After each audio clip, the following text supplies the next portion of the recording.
大战过后，10万魔兵只剩下3623人，他们的魂魄受魔气侵蚀，已经失去了一切情绪和感知，只知遵循燧人兄的战斗指令，护卫人族。那燧人前辈他，天道判定他魔气深重，已经成为天地的隐患，于是剥夺了本属于他的天庭地位，欲将他禁锢。燧人兄不得不退守火云洞，一面修复战体，一面镇守人族气运，制衡天道。大禹前辈，要如何才能约束天道的力量？燧人兄就是对天道的反约束。吾等在洞中修行燧人兄的星火大道，就是为与天斗。若天再对人族举起屠刀，吾等就在大地上一跃而起。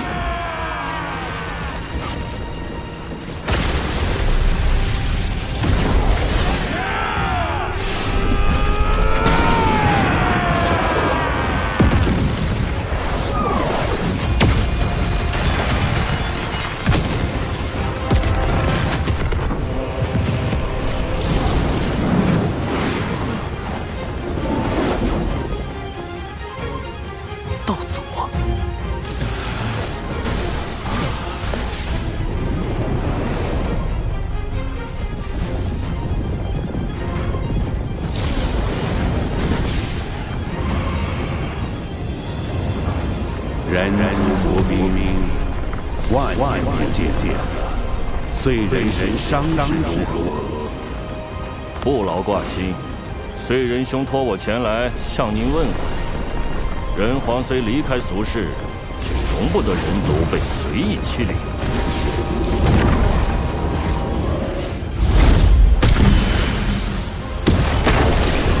不对，若燧人前辈当真无恙，他定就亲自带着魔兵来。这样下去，如果道祖执意出手，再加上道祖的6位圣人弟子，局面将对人皇无非手样。天庭水神拜见道祖，小神奉玉帝王母之命，辅佐龙吉殿下，暂代天庭诸事。今日见有情国国主逆天续命，国运将尽，特来为有情国之人寻一场机缘。机缘何在？小神见此女颇有慧根，想与她腹中胎儿一道天命，让她与她的后人带领有情国移民，再立新国，定会比现在的有情国更为昌盛。天道不是想生商吗？若将有情国改建为商国，岂不是能变相保下有情国的人？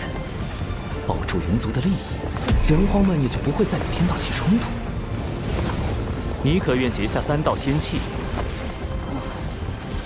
契一：新国任何国主若违反天命，便魂飞魄散。契2：新国须遵天庭，遵祖遵礼。契3：国不可养修士，天庭自会与尔庇护。如何？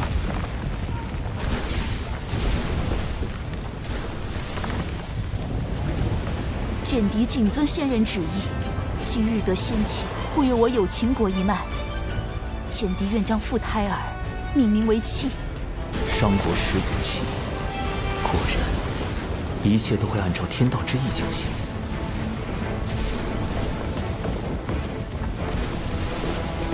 小臣如此处置，不知是否合适？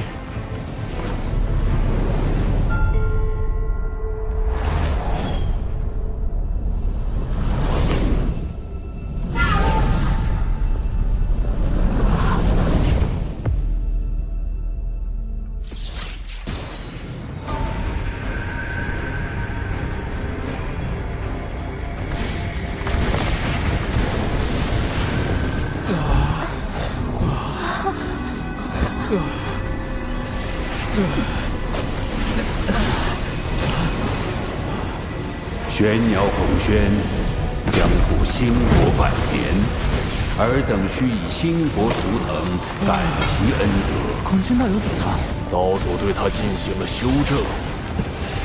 什么是修正？天道绝不允许任何事物违逆天命，一旦发现，就会让道祖进行修正，或动摇其意念，或将其一举抹杀。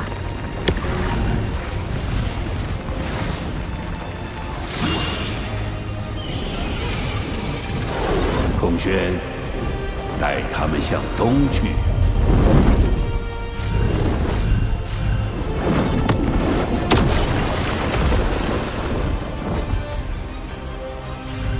孔宣领旨。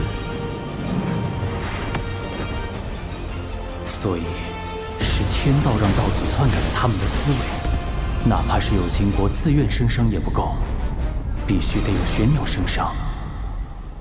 天道就容不得封神大劫的剧本出现丝毫偏差吗？众将听令，收兵回火云洞。长庚，我曾问过你，人以天争之事，争有成败，成则改天换地，败则沦为天道掌控洪荒的棋子。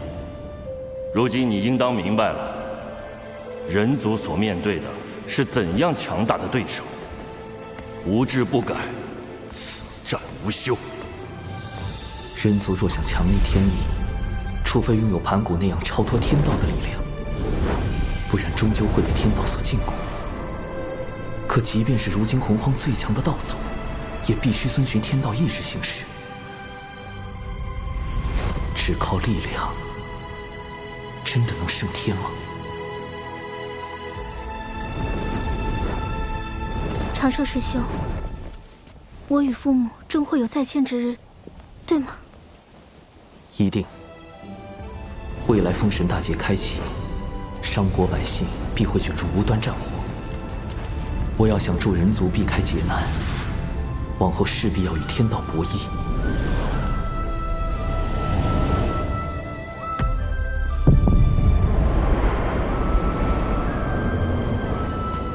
我为棋子，亦可为执棋者。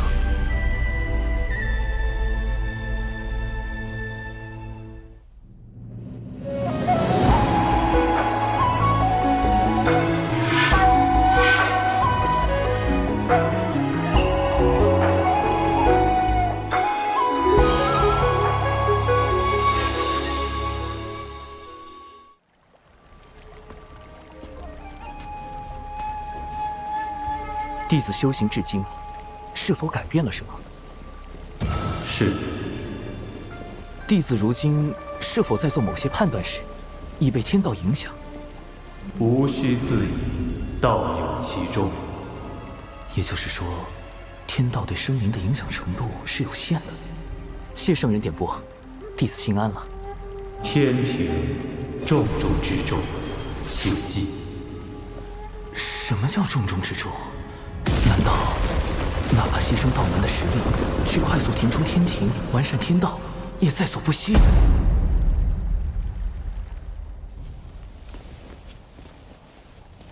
师尊说，今日之后道门将有大劫，只是天机紊乱，师尊也无法窥到大劫的真相。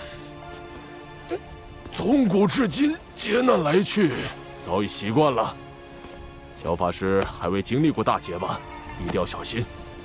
大劫来临时，谁都不知道心底泛起的念头是否就是天道作祟，要拉自己入劫。天道为何要降下大劫？天地间的灵气是有限的，随着越来越多生灵开始修行，将灵气化作自身法力，天地灵气濒临枯竭，于是天道降下大劫，强制让生灵将灵气归还给天地。似人族这般，不用灵气修行也可生存，修行也可成为高手，护卫天地的种族，倒是很符合天道的利益需求。人与天均衡发展的办法，或许就在这里。小法师道友，燃灯副教主虽已离开，却不知是否会在暗处设下埋伏，可用我送你回天庭。啊！哦！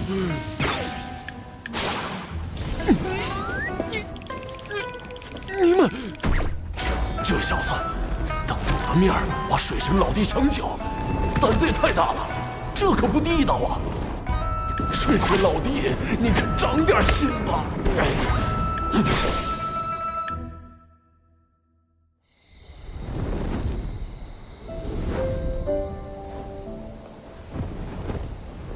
唉，怎么了？今日之天谴，让我想到了此前的天罚。我怕是得到了天道老爷的关爱。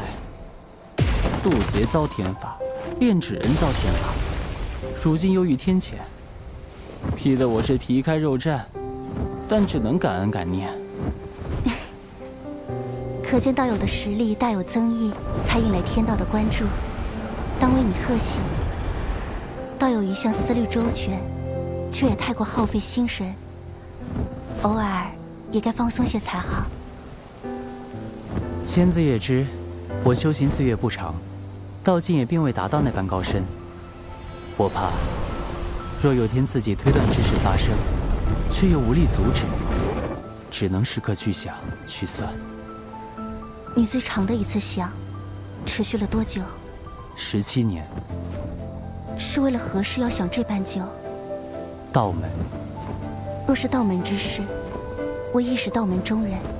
如果道友不介意，日后我可与你一同想。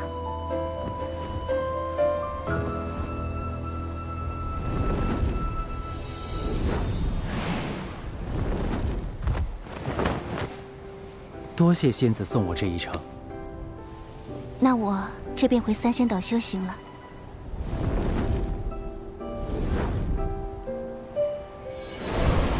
我们每500年见一面，可吗？仙子，那个，我们此次会面是事出有因，可否不算在500年的计数内？自然。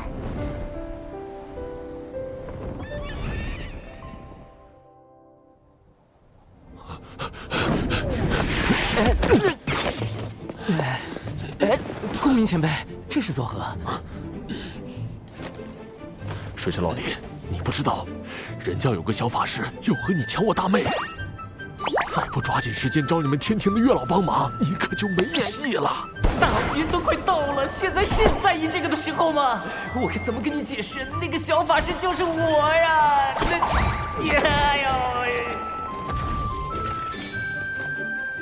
月老掌管姻缘，每日都与姻缘打交道。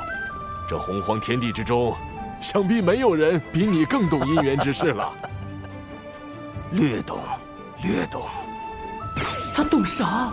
他就是被玉帝放在这里看管相思树的。一个几万岁的纯阳天仙，他能懂啥？月老，事情是这样的，你听我说，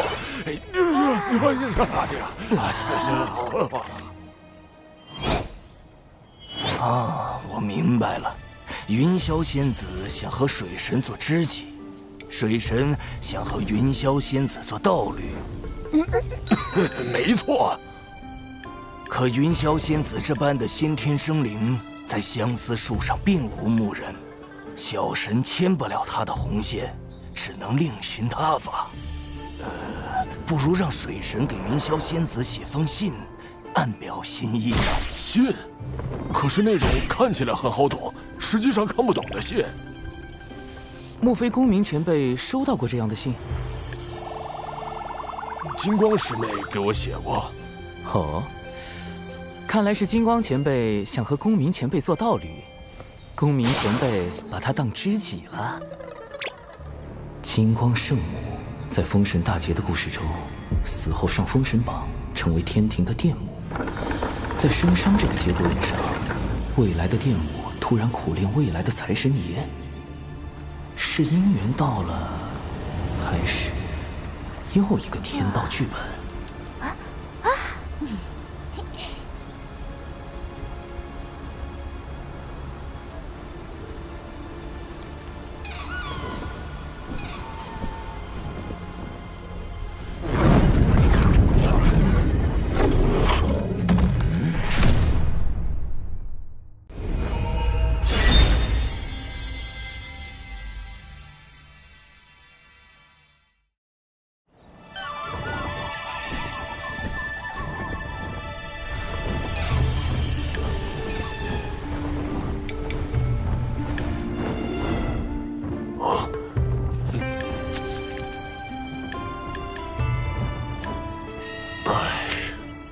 这已是金光师妹最近送来的第3封信了。莫非道友对金光道友无意？我素来将金光师妹当作同门看待，别无他意。可是我每每想开口拒绝，她都用那种热切的眼神注视着我。很绝的话，我根本说不出口。公明前辈，你何不也写信给他？好主意，以后你别老叫我什么公明前辈，叫我公明老哥就成了啊！好，公明老哥。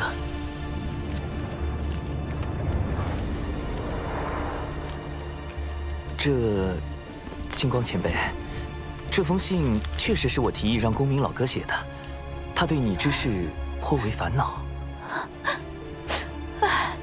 是我不该纠缠他。不，金光师叔，依我看，公明师叔写此信未必就是拒绝的意思。火灵是指火灵圣母，多宝道人之徒，结交3代弟子的翘楚。封神大劫中为报徒弟之仇，与西周军对阵，是引动产劫对峙的关键人物。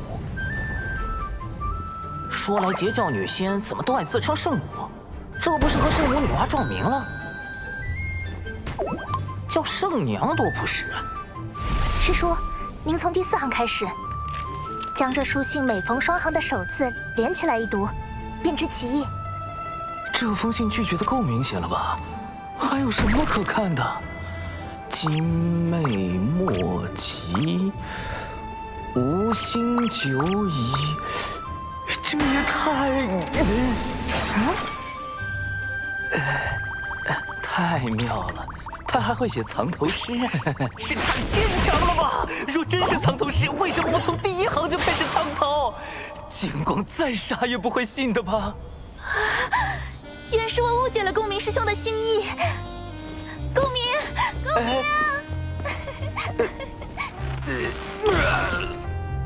刚才多谢水神，金光师叔苦情久矣，我实不忍看他黯然神伤。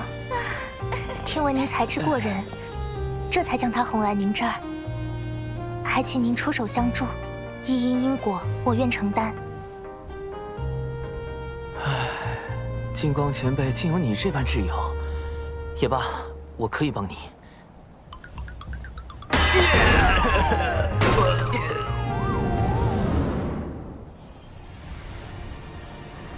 小地藏，你外出历练可算是回来了。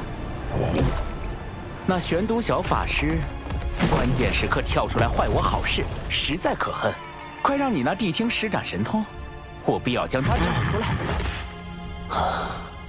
早已试过了，连谛听也无可奈何。这么没用，不如走点钝的。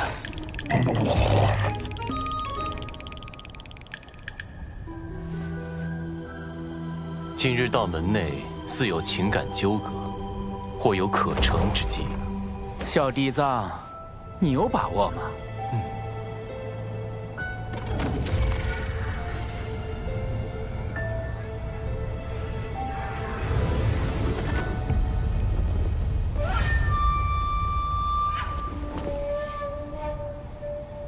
哎，听说了没？火灵师姐已经搬去了公明师叔的楼福洞，二人已经……火灵？谁说的？是阐教的黄龙师叔。就是你传的我和火灵师侄在一起了。这简直是危言耸听！我说了，我没说，我就是没说。你们这叫怎么诬赖人呢？一会儿说你说了，一会儿说你没说，恶人露馅了吧？怎么了？这是哪什么？大师兄，快来呀！邪教欺负龙了！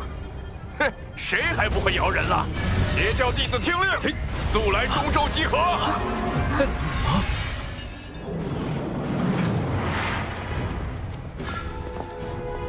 黄龙师弟四处造谣，败坏我徒儿火灵的名声，你阐教这究竟是何意？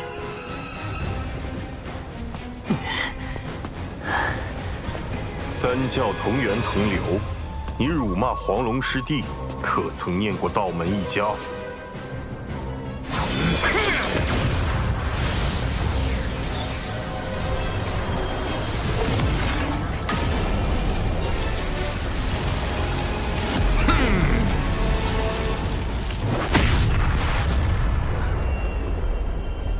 我遭了算计。为何？阐结两教这般情形，不是我们想见到的吗？我要的是徐徐图之，待两教间隙积累的足够多，最后终会崩塌。但今日两教的情状，已远远超出我的设想。幕后设局之人，不但看穿了我的计谋，更用以反制于我。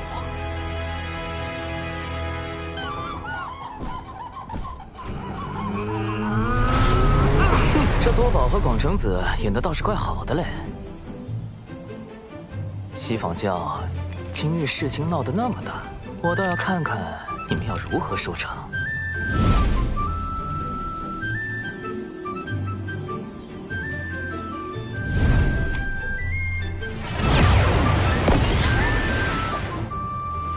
哎呦，玄都大法师终于登场了。师长。早前闻你两教谣言之事，我便请天庭出面引动天道之力，凝出一面正德碑，可追溯一世之源。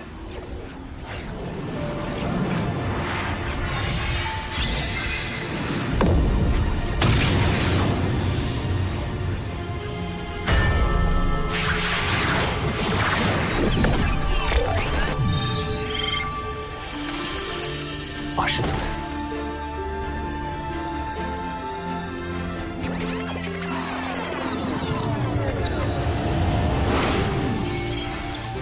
12品功德金莲，是西方教在替此人遮掩。截教众仙听令，阐教众仙听令，随我逼上灵山。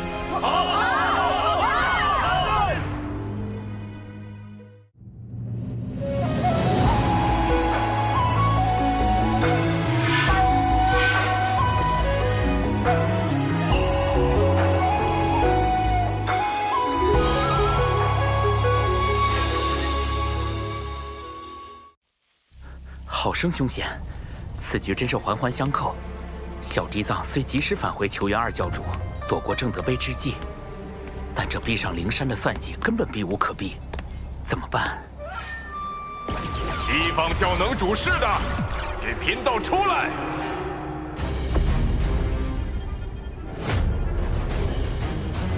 来得好快，难不成今日便是我的死劫？主人，估计你这次没救了，记得给我找个好下家。二师尊，不知我在您心中，是否如一枚可以随时被舍弃的棋子？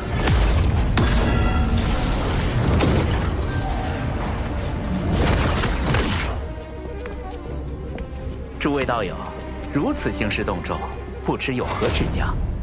西方教造谣生事，毁我徒清誉。玄都师兄已用正德碑推演，凶手正在你们灵山之中。道友莫急，西方教定给你们个交代。你们之中谁做了此事？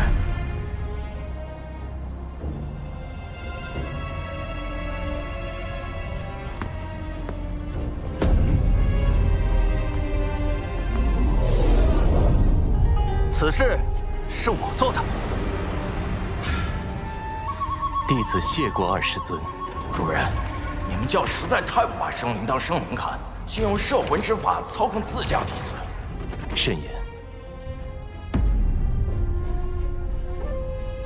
听闻你四处碰瓷我教弟子，我一时气不过，就想到了这挑拨道门的计策。果然找了个弟子背锅。若我所料不错，你们上灵山后，西方教定会随便找个弟子背锅。不如……是吗？你照着这法招所写念一遍，立下天道誓言，我便信你。天道誓言容不得半分谎言，倘若这弟子当真念了，便立时会露出破绽。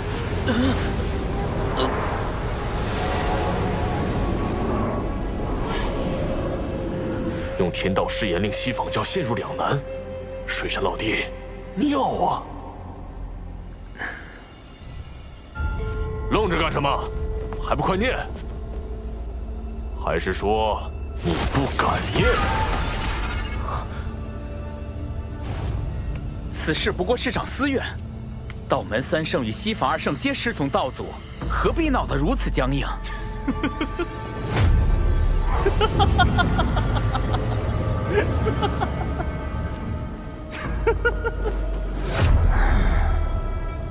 西方教真是厉害，我们讲道理，你们就说面皮；我们说面皮，你们又开始讲感情。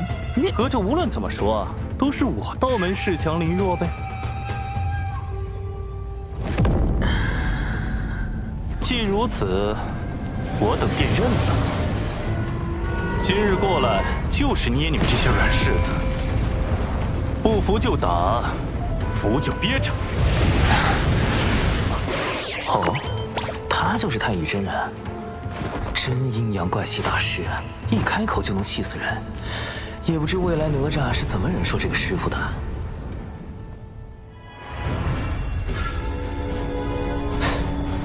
那是……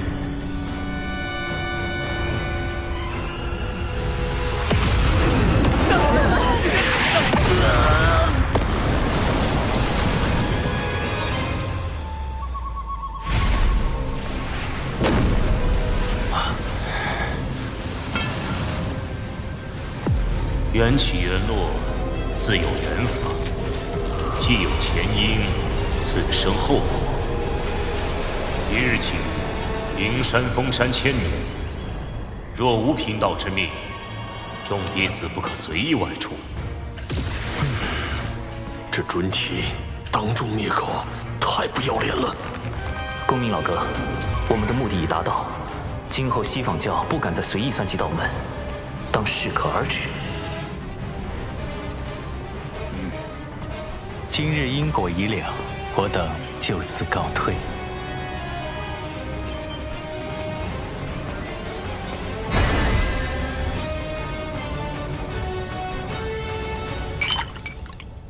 哎呀，今日之事当真痛快！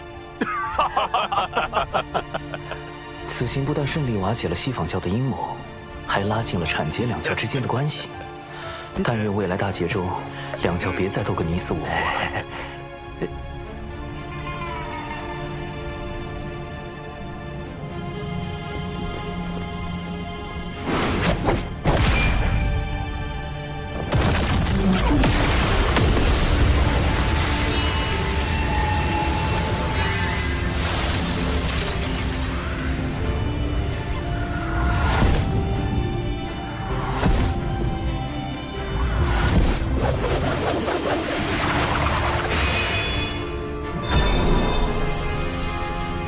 太极图，是太清圣人在为此人遮掩。你在明，他在暗。是故你败，他胜。自今日起，你在此地禁足思过。若无我令，勿多出手。谨遵二师尊法旨。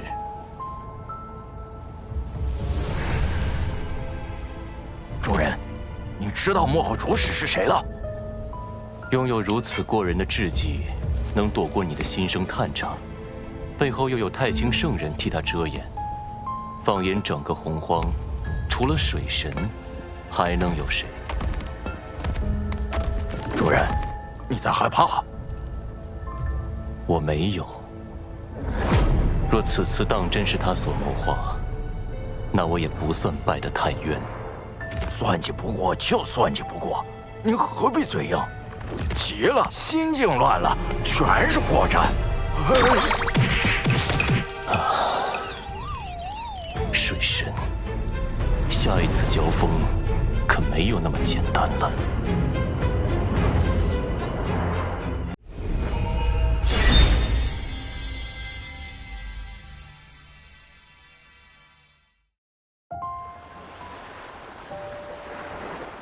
我闭关数月，近日才听闻火灵失职与我大哥那谣言之事。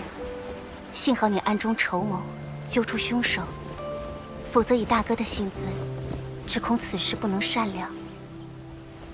只是略施小计，仙子过誉了。产劫关系虽略有缓和，但产劫相争的未来究竟能否被改变？两教相争是必然之举，还是这结果只是天道想促成的？纷争平息，你怎么还如此心事重重？我在想，天道之下，生灵是否有选择的余地？是不是生在这天地间，就逃不开天道的掌控？倘若有一日，我又逆势而为，又当如何？大道无时，天颜四九，遁去其一。此一不为天道所掌控，便是变数。可谁能保证，在每件事中，自己都能成为突破天道界限的那个变数呢？你可还记得我结交的教义？为万灵截取一线生机。你性子中总喜欢稳妥，以至于对旁人都难以完全信任。但有时，这一线生机，并不会印在自己身上。师尊常教导我们，互帮互助，有难同度。能用重力，则无敌于天下；能用重智，则无畏于圣人。我懂了。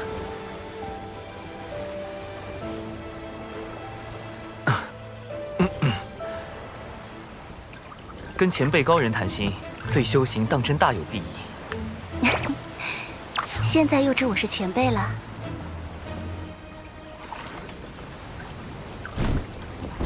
我之所求，将来必与天道大事相依，必要做好万全准备。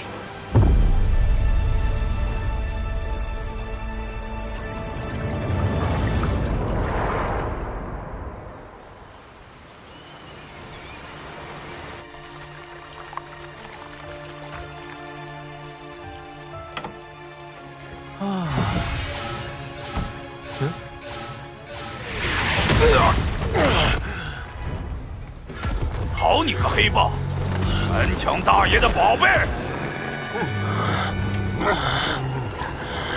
大劫将近的节骨眼儿，太清圣人突然让我去关注一只黑皮豹，奇怪，这豹子看着修为也不高。拿拿命来！救命啊！救命啊！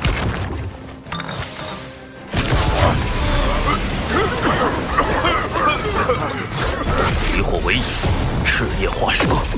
去！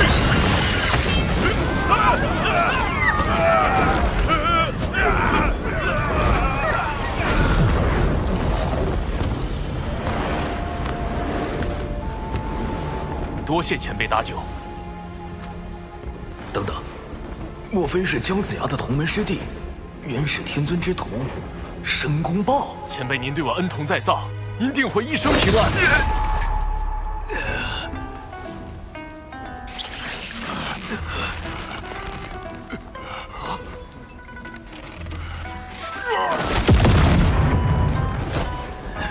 这只大妖不过天仙境，竟然没死，而我竟没察觉到他的偷袭，就像神识被蒙蔽了一般。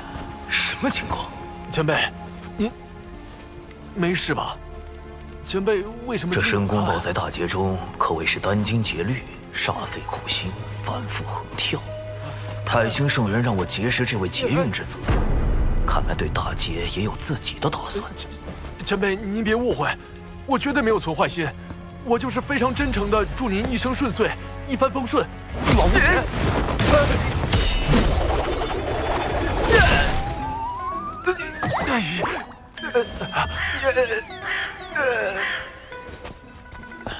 前辈，你还好吧？申公豹这嘴是开了光了吧？不过，倒是可以利用利用。一点小伤，不碍事。我只是觉得你这只妖颇为有趣。妖庭大兴在即，正需要你这样的良才。您是妖庭的人，我留些丹药给你，你且在此地好生养伤，往后自会有你发光发热之处。前辈可否留一名号？贫道本自清修客，少问世事驾闲鹤，你就称我陆鸦便是。妖庭，陆鸦，莫非您是？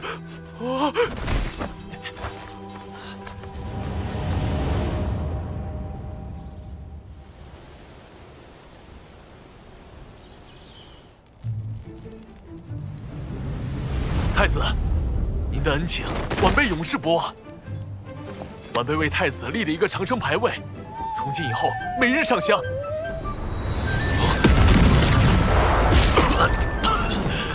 气息怎么突然这么差了？愿您能万事顺遂，妖庭还要靠您振兴呢。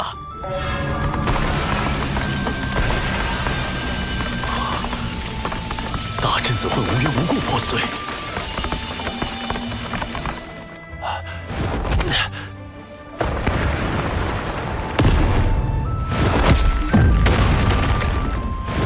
我既没窥气运，也没欠功德，这绝非巧合。究竟是谁要害我？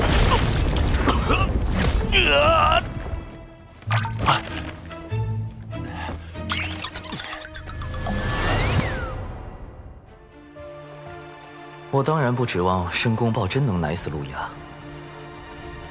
不过倒是刚好借此试探一波天道。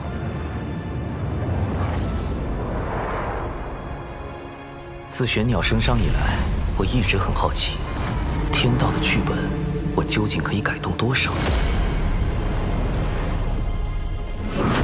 彼时天道本欲将除简帝之外的所有有情国皇室成员全部杀死。经我斡旋之后，这些人得以保全，但同时，天道为遵循玄鸟升商剧本，又对孔宣进行了修正。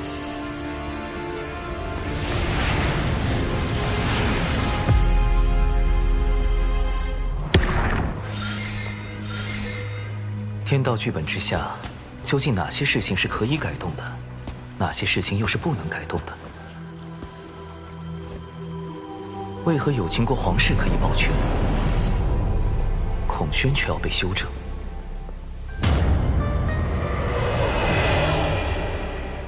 在改动天道剧本与遵循天道剧本之间，必定存在偏差率。如果能推导出这个偏差率的精确数值，我就有了更多的可操作空间，尽可能的救下更多的人。而陆压，这个封神大劫期间的截教头号死敌，将是我计算偏差率的第一只小白鼠。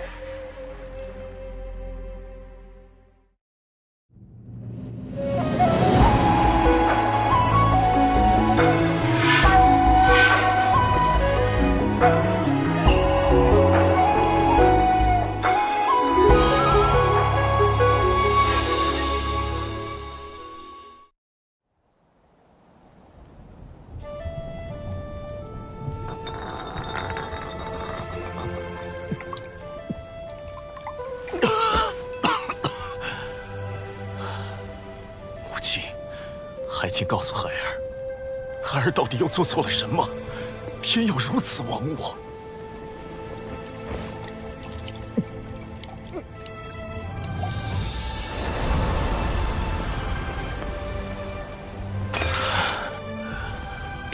多少年过去了，金蜈蚣已是如今的断壁残垣，兄弟姐妹们只剩下了我一个。出自唐古稀。漫天有，归于于渊兮，欲甘渊。唉。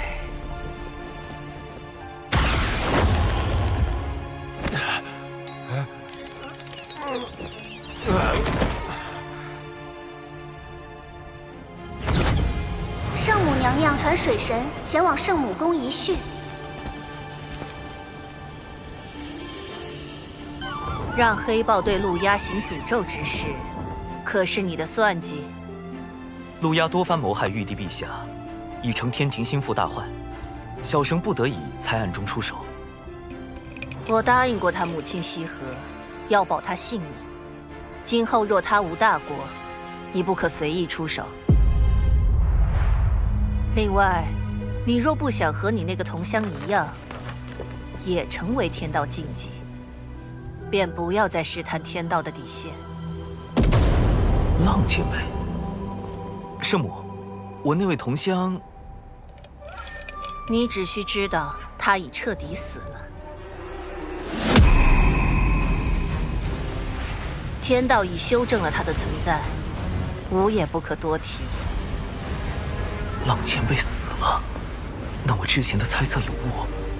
太清圣人和道祖红军都不可能是浪前辈了。今日召你来，吾还有些事要叮嘱。三教中，元始师兄心思太深，通天师兄桀骜不羁，唯有太清师兄早早看破盛极而衰之理。7年巫妖大战之时，6圣之中，唯有太清师兄暗中出手，助玄都对战东皇太一。后妖庭没落，天庭兴立，太清师兄更是以化身坐镇天庭。原来太清圣人曾出手助玄都大法师击败东皇太一。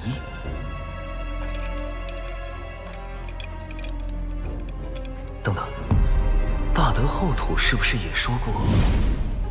这是人教对我的许诺，如今七情脱离封印，一切正到了应验之时。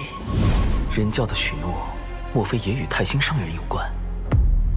他竟暗中做了那么多，看来我此前猜测的没错。太清圣人也不愿意看到道门内战，他的计划与我在大劫中捞人的计划并不冲突。多谢圣母指点。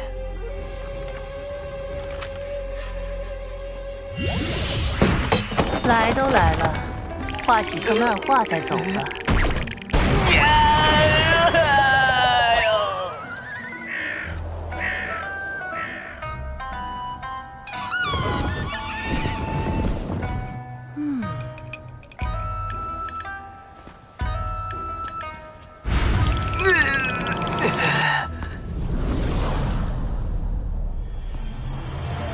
显然陆压还不能提前死，但要计算天道偏差率，样本数据还不够多，尚需10日。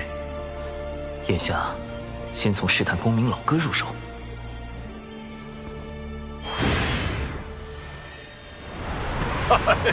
多谢水神老弟带我来天庭逛一遭。公明老哥，近日听闻有大劫将至，你有何打算？你有应对之策？你看，这天庭如何？灵气充沛，大道有宗，可谓是修行圣地。可惜，一言一行都有天道监管，颇不爽利。天道至公无私，监管又有何妨？我不慕天庭之功德，不愿被天庭所辖管，更不愿有什么君臣之道。修道为何？先长生，后逍遥，寻的是无拘无束，为的是念头无阻，不然何以求得超脱？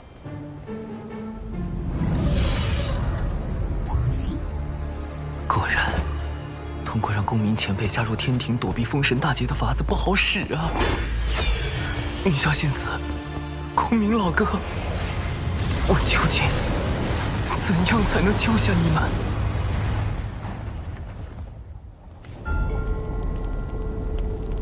太子旧伤未愈，似又添了新伤，此乃12品功德金莲所结，能助太子早日痊愈。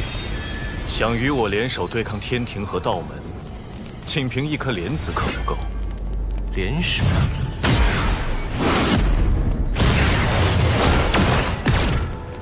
我要的是妖族听命于我，令行禁止，不可违抗。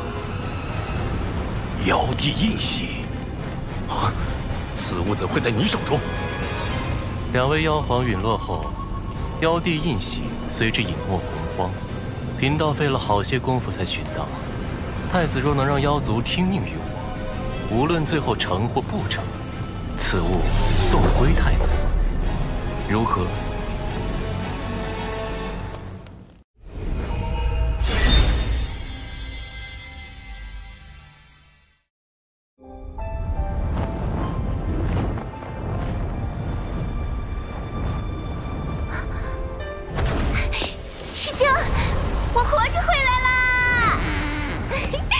还未验明正身，就这般毫无提防靠近吗？若站在这儿的师兄都不是师兄，我再小心谨慎，怕也活不了。下山一趟，果然成长不少，心境也非往日。有些事要正式跟你谈一下。啊？正式？啊？玄都小法师，天庭水神。师兄，你竟有这么多身份，切记保密。另外，我在外行走，遇见了一位很特别的人。你可听说过云霄仙子？邪教云霄，先天生灵，天地大能。师兄，你和云霄仙子，你为什么？明明是我先。此事解释起来十分复杂，你可以理解为，云霄仙子与我因某些事有了交集，后来又经历了一些事，我们之间的关系比以往更近了一步。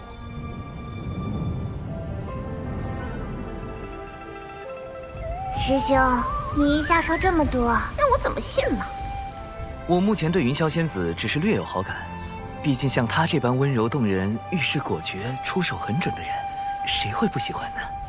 先天生灵，圣人弟子，天地大能，美丽动人，温柔贤惠，明显不是对手啊！而你与师父是我最信任之人，你是否愿意站出来帮师兄处理一些事务？啊？我愿意，师兄，我会做好力所能及之事。成为你的助力，哼，我才没那么容易放弃。哦，灵娥，你何时回来的？有没有受伤？师父！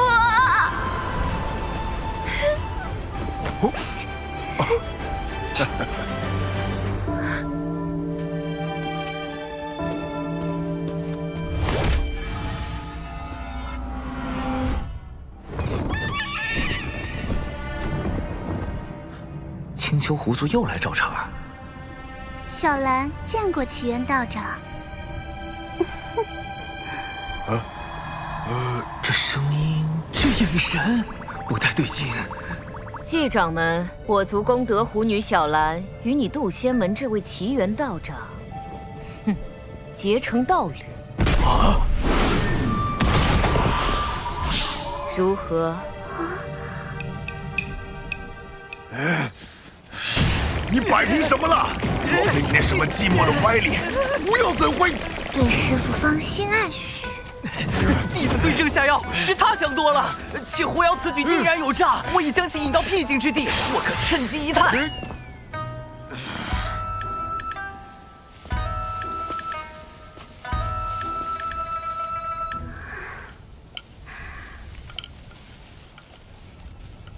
道长一刻也不想见我吗？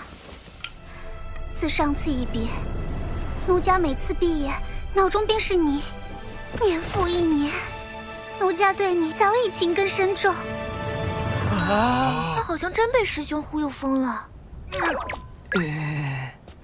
你这逆徒，老道我！既然如此，师父不如以真心换真心。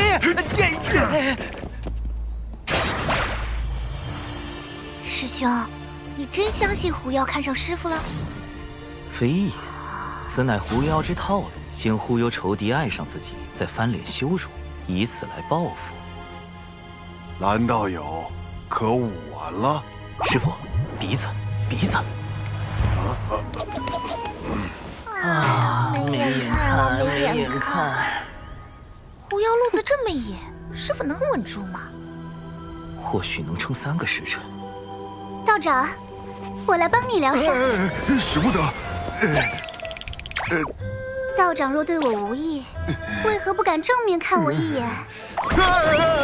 蓝道友自重，贫道思来想去，有些话还是想跟你说个清楚。师兄，你假扮师父的事要被抖出来了。师父待人诚恳，又岂会再做欺瞒？道长请说。美色当前，臭老头要原形毕露了。道友其实一直认错了人。什么？果然说出来会痛快许多。道长此话何意？与蓝道友相交的是一位高人，他不想被人所知，故用贫道样貌走动。当然，这也是贫道允许过的，只是不曾想。道长何苦骗我？外貌可相似，但道心、性情却难做到完全一样。虚假终归是虚假，蓝道友着了相。这么说，我一直恨错了人。恨？狐妖心态崩了，师父却毫不知情，怕是要吃亏。不然你以为呢？还以为蓝道友生了心魔，原来是在骗我。你不是应该一副受到欺骗、愤怒、怨恨、尴尬的表情吗？怎会如此？而且，我生了心魔，不是与你更有利吗？蓝道友困于执念，贫道有不可推卸之责。若你再因此诱发心魔，贫道良心难安。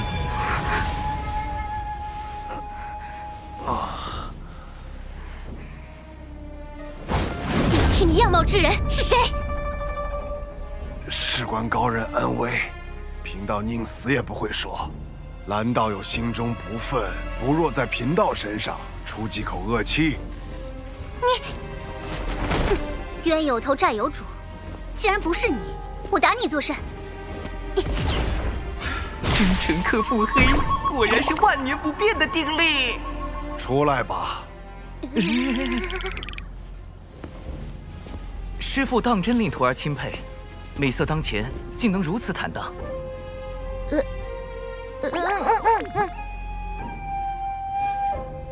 长寿，你随为师走走吧。师兄保重。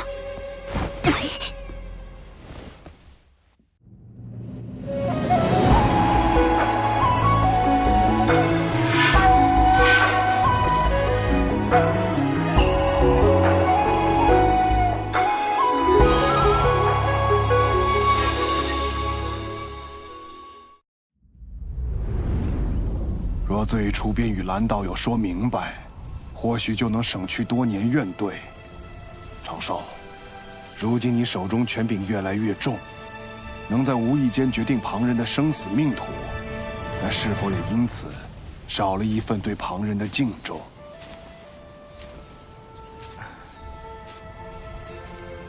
为师已教不了你修行，道理也不如你懂得多。为师知你心底有一份正直所在，只是习惯了稳妥。但因果轮回，一饮一啄，若忽略这般因果，怕是会为你前路埋下隐患。师父，弟子……这算是蓝道友之事对你的惩戒。哼，以后你也是天庭1号大人物，为师也不能随意教训你喽。敬重之心，因果轮回。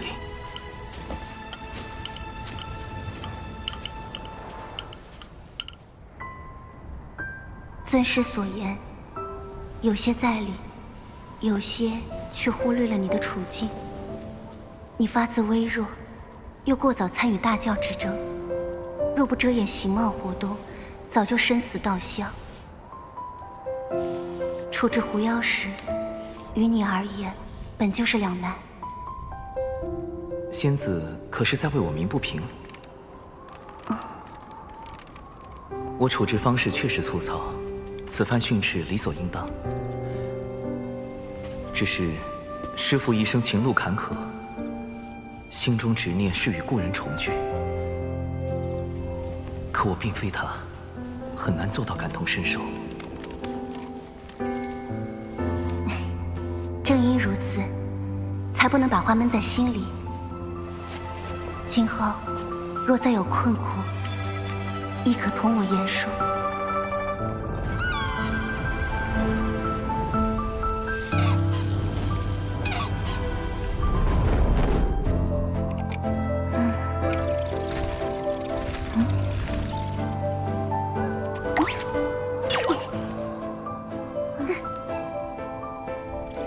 大姐如今可有动心？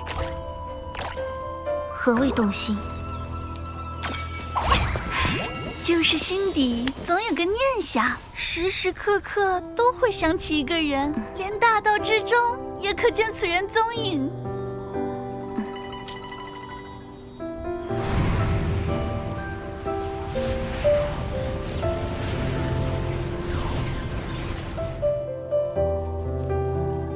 眼下，这般念想是不是劫运作祟，我难以决断，还需闭关思索。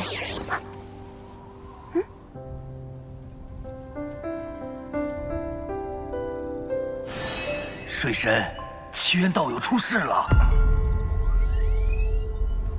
孽缘线。水神大人，您定要相信小神。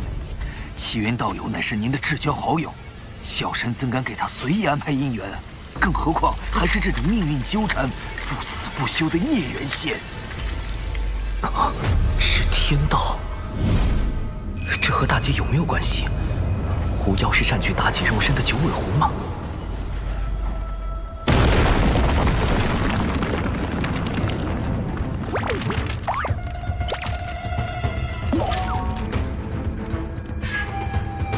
虚假终归是虚假，外有慧而心无恙，亦可修得无上果。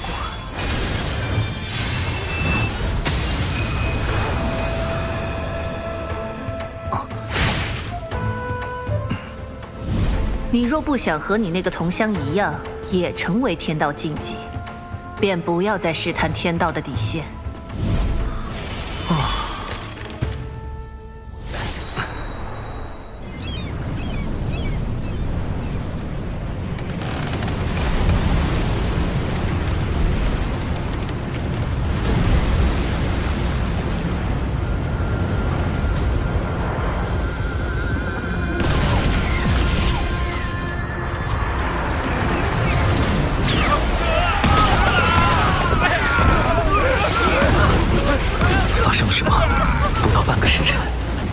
162座海神教势力范围的城池遭到妖族袭击，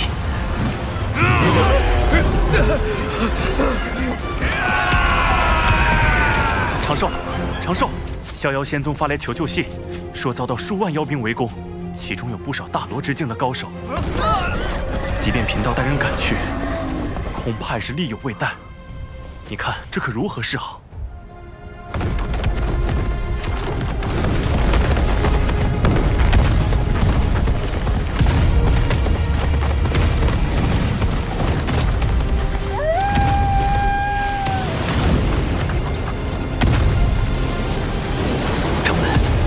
门外也有一批妖兵，数量不下10万之众。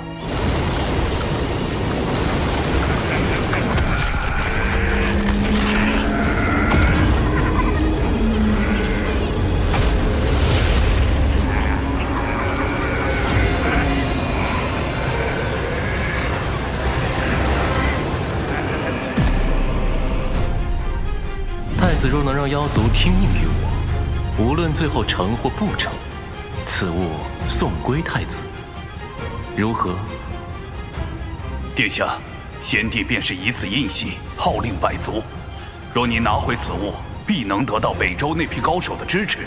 他们都曾追随先帝，实力不亚于当初的10大妖帅。妖帝印玺乃妖庭至宝，自当归于妖庭。可我如何确定事后一定会物归原主？贫道可立天道誓言。怎么，你们西坊教也开始学道门，用天道誓言自证了？方法而已，能达成目的即可。主人，你拿妖帝印玺去赌，小心血本无归。这一次我有17层算计，看水神如何赢我。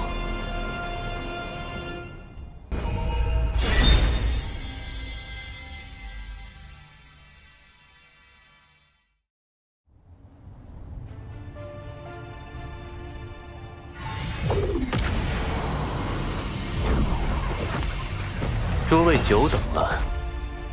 地藏，灵山因他而封，没想到这么快就又被尊体圣人启用了。主人，他就是文静。金蝉折损前就怀疑过他。往后见我，不必行跪拜之礼，请起。因各位跟脚，我西坊教无法让你们走到台前，但诸位所立功劳，2位师尊都会看在眼中，该有的自不会缺。不知大人有何吩咐？谛听日前获悉，水神极有可能出自人教仙宗，但人教仙宗共有6家。文静，你觉得若对人教仙宗发难，逼水神现身，选哪家较为合适？那自然是要选道成最多的那个逍遥仙尊。但水神绝非一语之辈，他那灵爆秘法，委实有些吓人。此次围攻的是人教仙宗，他若用灵爆秘法，岂非自毁城墙？大人所言极是。你我在此商讨时，贫道的算计便已开始。妖庭的妖兵作为先锋军，分往3处袭击，各位只需在此静候指示即可。这个地藏下手好快。水神，是你让我折服的，不是我不给你传消息。你可千万别怪我。主人，这个文静一直在心里嗡嗡嗡个不停，肯定一肚子坏水。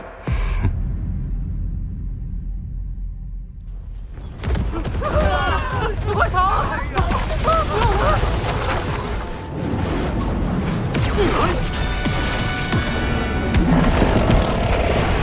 水神，你再不现身，我们就将此地夷为平地！要逼我本体现身进攻熊寨，倒也说得过去，怎么偏偏他选中了渡仙门？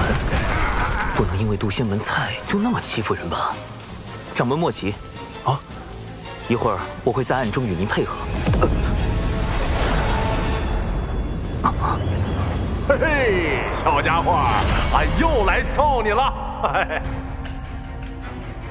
大前辈，太清圣人竟然主动把玄黄塔送来给我防身，看来事情大条了呀！必须启动最高级别防备体系。长寿，掌门，立刻召集宗门上下，赶往地脉挪移大阵。不战而逃？可地脉出的挪移大阵，在上一次渡仙门大战时已经暴露了出口，难保此次敌军不会埋伏在那儿。数年前，弟子便在旧的挪移大阵下方1600丈处，搭建了一处新的挪移大阵，十分隐秘。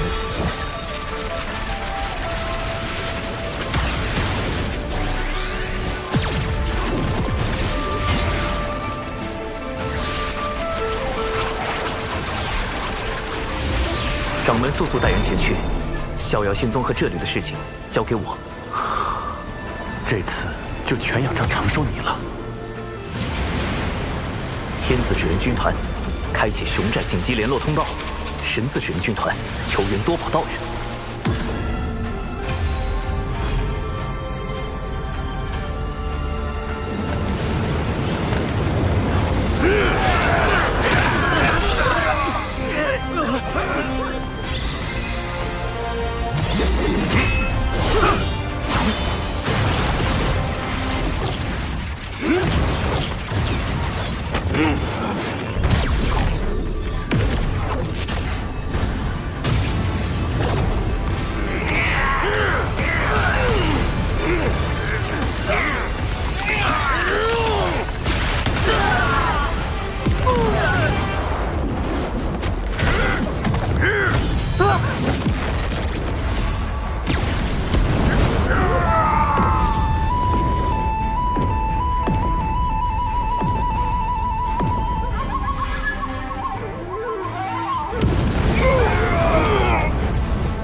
截教火灵，奉师尊多宝道人之命，驰援人教逍遥仙宗。这水神反应好快呀，又是化身又是求援的。不是还有渡仙门吗？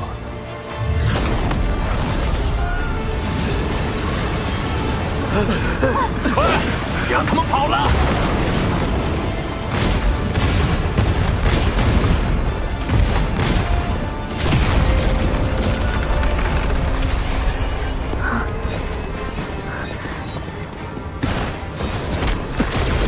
掌门，为何独缺小琼风一脉？他们决定留下来。那弟子也决定留下来，请掌门成全，弟子生死无怨。去吧。掌门，这无妨。他在此地，应该比跟着我们更安全一些。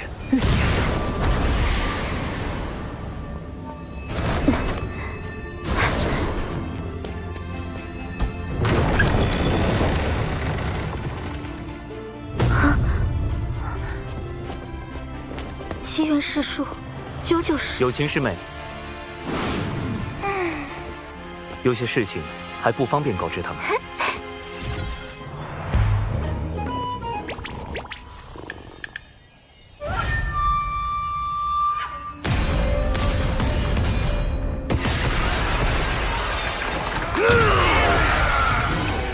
师兄，大阵……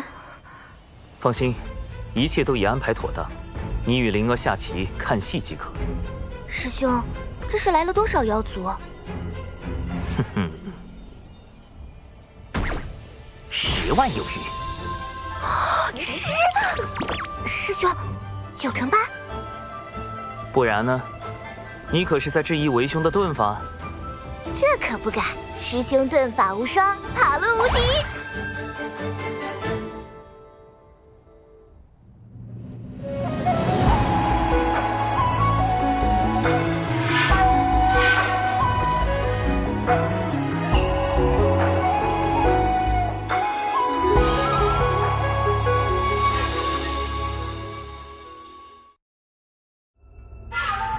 来晚了，他们跑光了。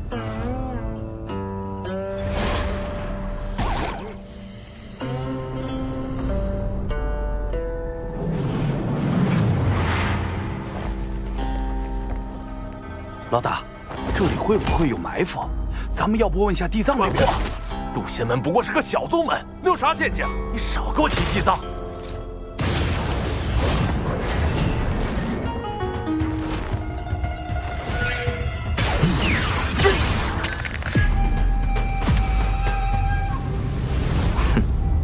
砰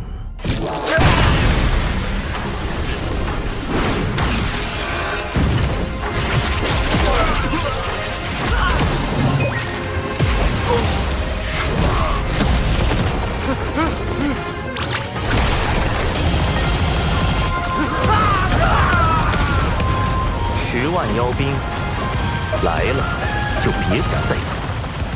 师兄真厉害！大哥，我是不是说漏嘴了？今日让有情师妹待在此处，我就没打算隐瞒身份。切记，我此前给你们的新生屏蔽仪万不可离身。师兄放心，保证万无一失。长寿师兄的本体究竟在何处？这个倒是说不精准，不过通常而言，师兄都会在一个最为安全的地方。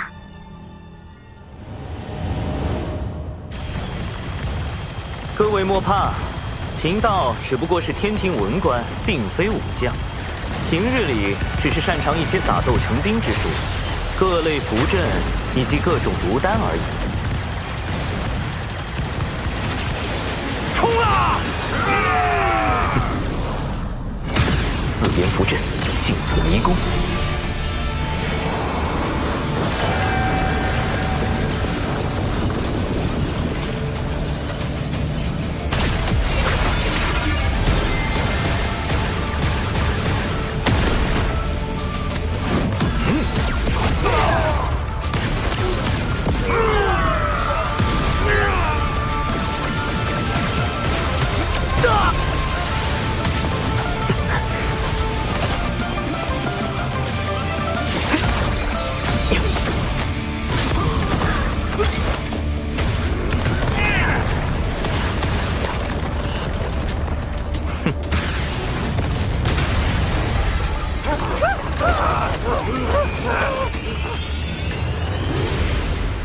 塔前辈，晚辈向您借3缕威能一用。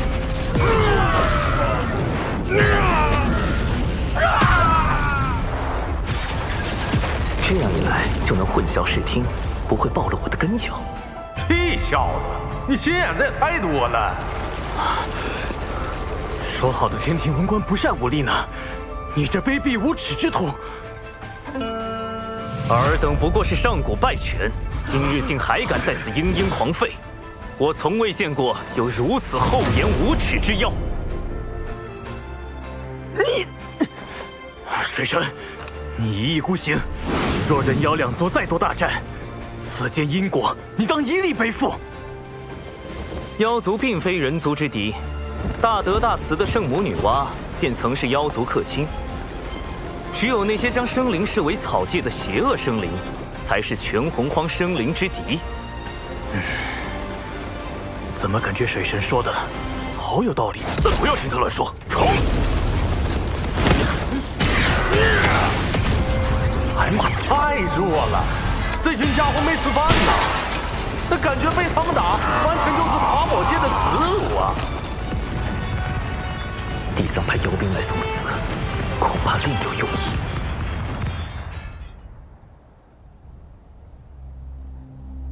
3处的水神化身都有玄黄塔，主人，你的算计落空了。只是第1重罢了。文静，你对眼下局势怎么看？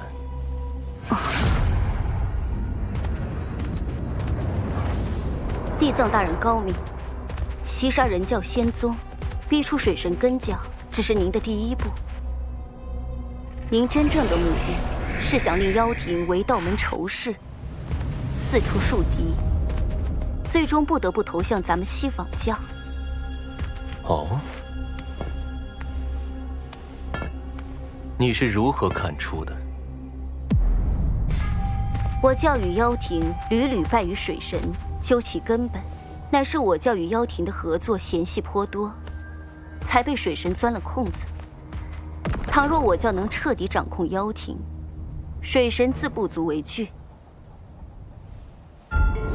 主人，这个文静和你之前说过的话一模一样。文静，有时太过聪慧，并非好事。去渡仙门支援妖兵吧。但愿这一次，你的聪慧不会让贫道失望。是。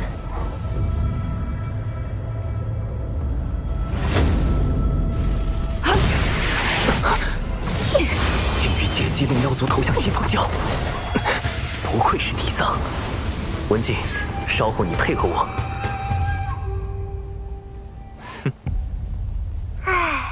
师兄这么一笑，肯定有人要被安排了。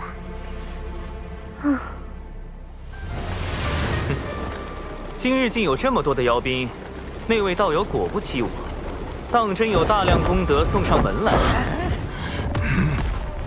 那位道友，你什么意思？今日之事，不是只有地藏大人知道吗？难道水神和地藏是一伙的？你们一定是误会地藏大人了。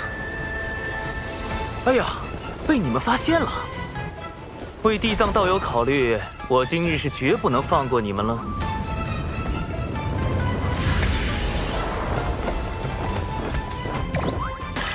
主人，你麻烦大了。天庭水神长庚以神权宝器为令，命天兵天将包围此地，莫要放走一妖。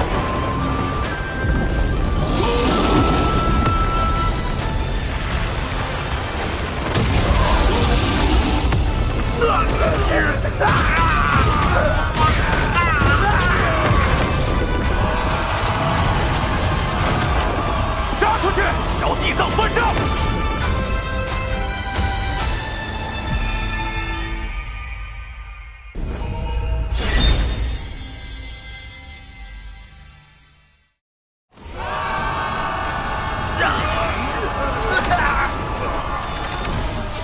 这个地藏不仅与水神早有勾结，如今还想要杀妖灭口，这口恶气我们岂能放下？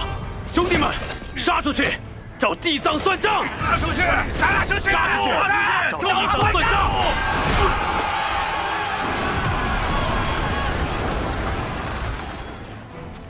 这么明显的挑拨计，妖兵居然还会上当。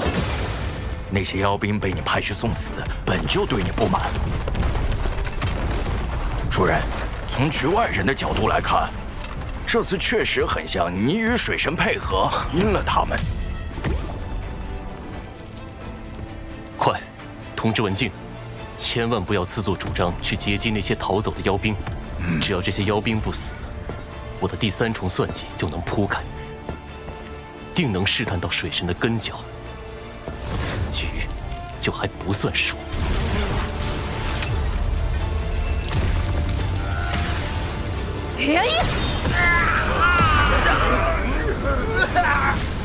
完了，主人，他已经出手了。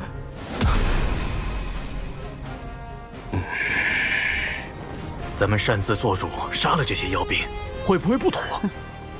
水神摆明了是想将脏水泼到地藏大人身上，若让这些妖兵活着离开，地藏大人的名声还要不要了？文静，你坏我大事，还不快退！是。血是黑纹，受死！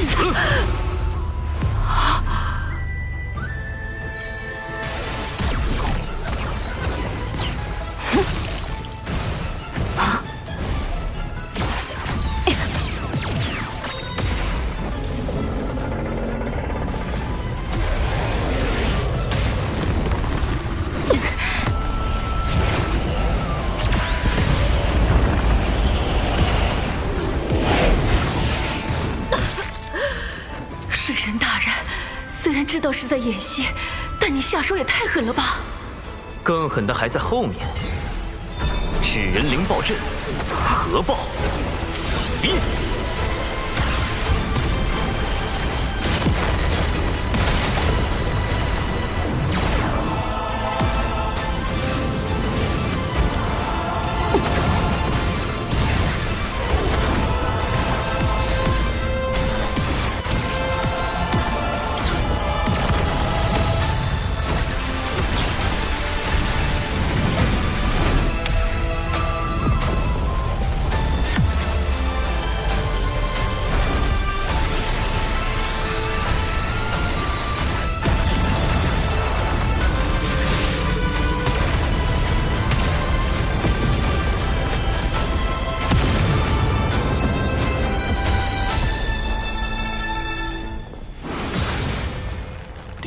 阵，他何时布置在此地的？主人，不好了！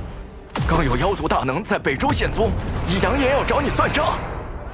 主人，路亚已得知了今天的事情，芳华再也不与西仿教合作。哼！主人，说，水神刚刚在逍遥仙宗说了几句话。主人，你……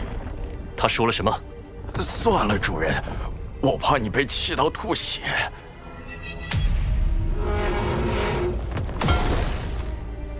说，他说：“各位谬赞了，我此前绝对未得到西仿教地藏提前通风报信，只是与他大概算理相当，惺惺相惜。他要妖族好感，我需守护人教道成，为天庭扬威，仅此而已。我们绝对没有串通。现如今还在为地藏掩护。”水神真是考虑的太周全了。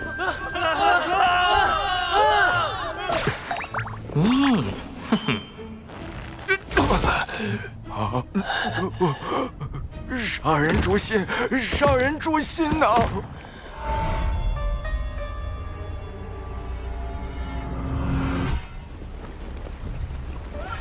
二师尊，此次是弟子技不如人，妖庭那边。弟子会设法斡旋。世间诸事自有缘法，不可强求。文静，你可知错？属下何错之有？你与水神里应外合，截杀妖兵，将我与水神合谋的谣言坐实，是也不是？妖兵受水神蛊惑，属下担心他们将此事宣扬出去，这才出手灭口。属下所做的一切都是为了地藏大人您考虑。若今日之事让您在妖体那边没法交代，您大可将属下交出去，属下不会有丝毫怨言。但您绝不可怀疑属下对您的忠心。你罢了。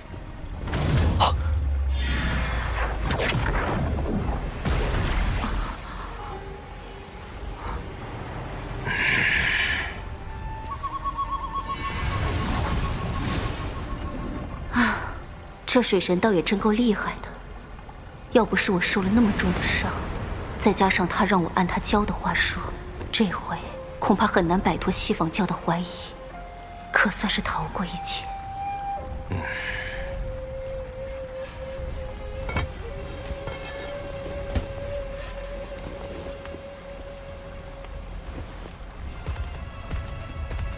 主人，文静真的没问题吗？我看不出一丝破绽，那就是没问题的意思喽。没有破绽，往往有两个可能：一是真的，二是装的，且装得天衣无缝。我希望答案是前者。若是后者，水神的智谋已到了极高的境界，我西仿教只恐……唉。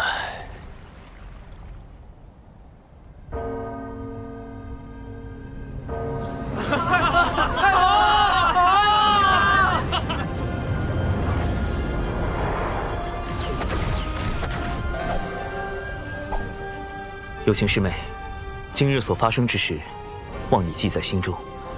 日后，我自会为你安排一条明路。玄雅定不负师兄期望。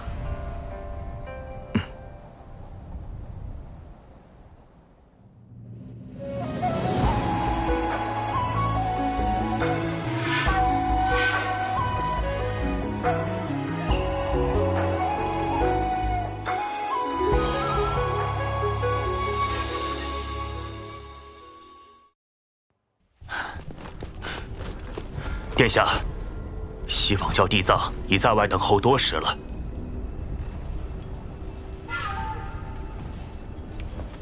哼！为了这枚妖帝印玺，我妖庭折损了多少妖兵？你去告诉地藏，妖庭不会再与西仿教合作。殿下，如此，不是正中那水神的挑拨之计。哼！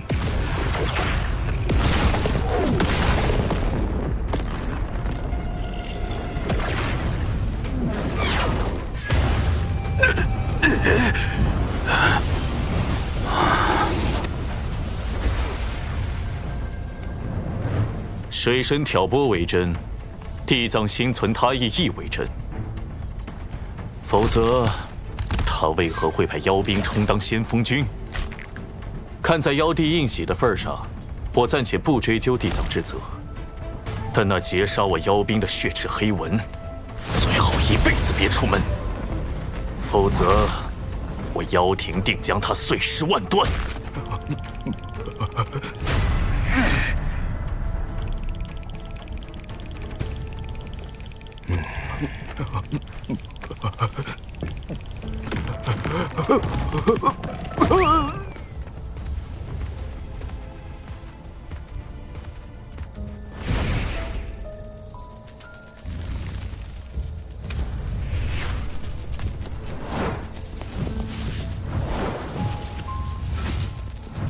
此役实在冒险，能侥幸取胜，全凭你在其中助力。但陆压竟如此大范围的搜捕，此事是我顾虑不周。下一次，还是以保全你自身为主。那个，既然奴家这一次表现那么好，水神大人什么时候？而今你身处险境，等到机会合适，我自会安排你与大法师相见。奴家明白。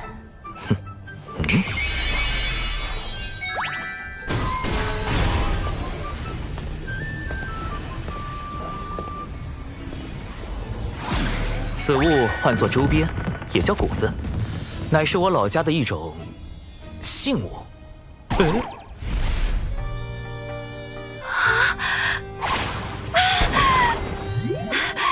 可爱，大法师的谷子。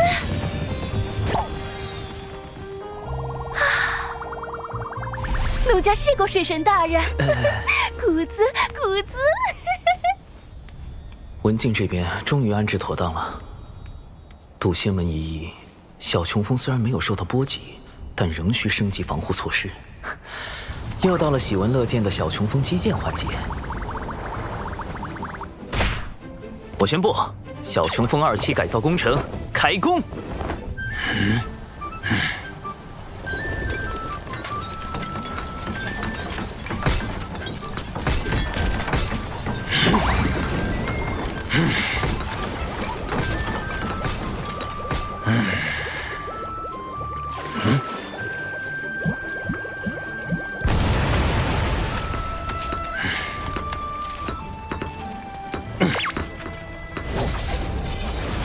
新型小琼峰在外表上与以往没什么不同，其中却另有乾坤。不但兼顾了洞府、板砖、自移动超级阵法炮台，还能凭借子乾坤之法，令风中人一同缩小放大。比长寿版新型小琼峰，让跑路变得更加方便。除此之外，一系列法宝也需要升级，尤其是从冉登那里打劫来的乾坤尺。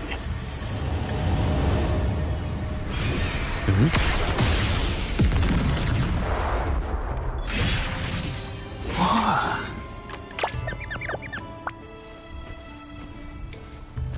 大劫将至，大妹让我们在岛上安心修行。你俩玩够了，就赶紧回去吧。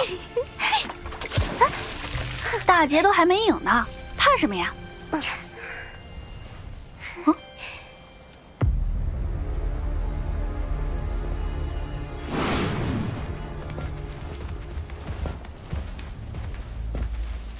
说什么灵山封山1000年，这地藏又在外面溜达了。二妹三妹，几声书否？否。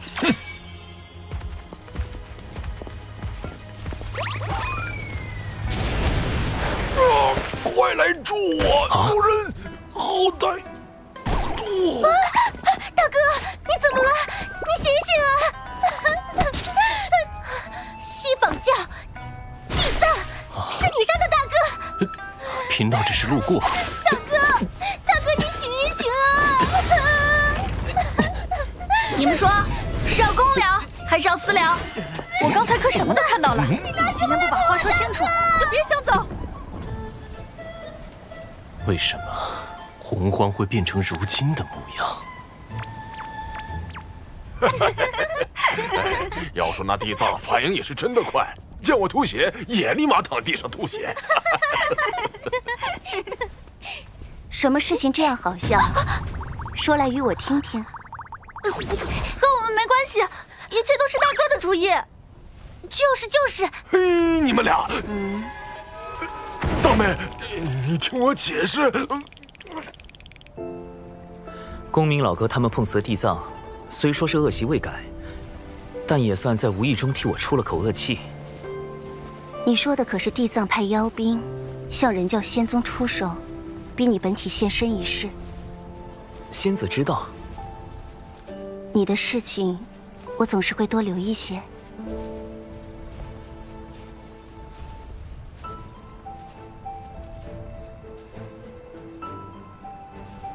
人教仙宗遭遇妖兵袭击，天庭定不能坐视不理。昔年道祖因天庭代其行监管洪荒之权，我欲以天庭之名发布讨妖檄文，如此便师出有名。大劫将至，你虽在天庭行事，但也要小心。我近日总是心神不宁，怕是已有什么劫难应在我兄妹身上。两位妹妹，我能尽足3仙道，可大哥终究是我兄长。倘若劫难避无可避，我定会与你，我定会倾力相助。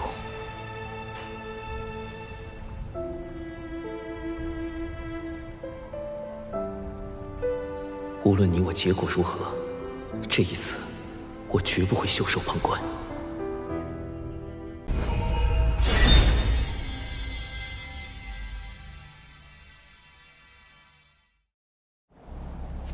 妖挺余孽陆压，心怀谋天之意，操练妖兵，祭炼邪宝，残害巫族，兵伐道门。天庭承天道之意，维护天地安稳。今特发檄文，命天庭各部追捕陆压，将其捉拿归天。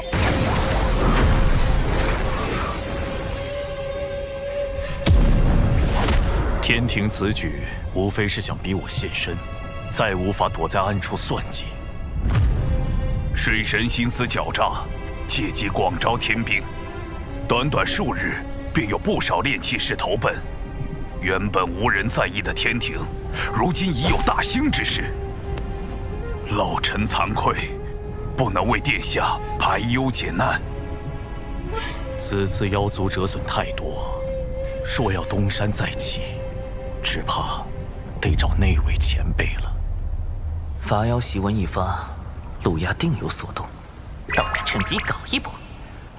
敖乙，稍后你安排。陆压不识天数，妄图复兴妖庭，一旦发现陆压踪迹，即刻逮捕回天。陆压前辈有危险，盼前辈平安度过艰险，大吉大利。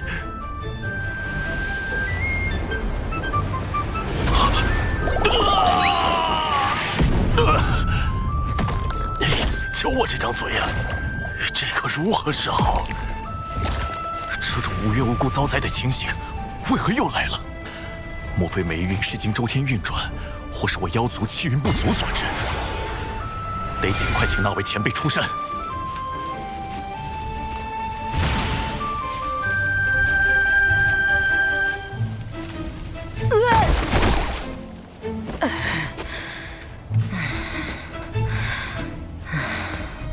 10卦9不准，一天算10卦。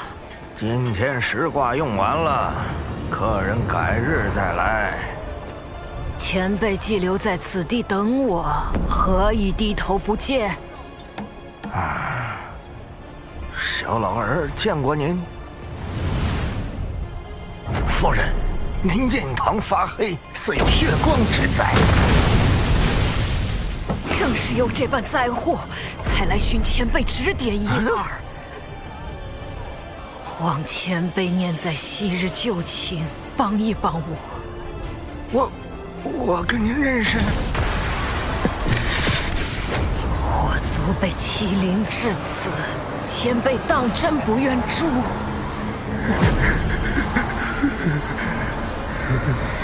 殿下，稍等哈，等我炒完这个菜，还有2桌客人在等。来。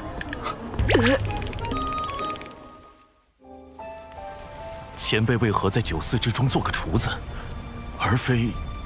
殿下认为贫道为先帝效命时，便以能掐会算为生灵所知，而今隐居此间，理应做个与之相称的挂师。其实，贫道的兴趣远不止占卜观测。是晚辈先入为主了，前辈肯来相见，可是愿出山相助晚辈一程。我还道殿下是问活命之法，不曾想竟存着这般念头，如此便请回吧。前辈言下之意，晚辈有生死之危。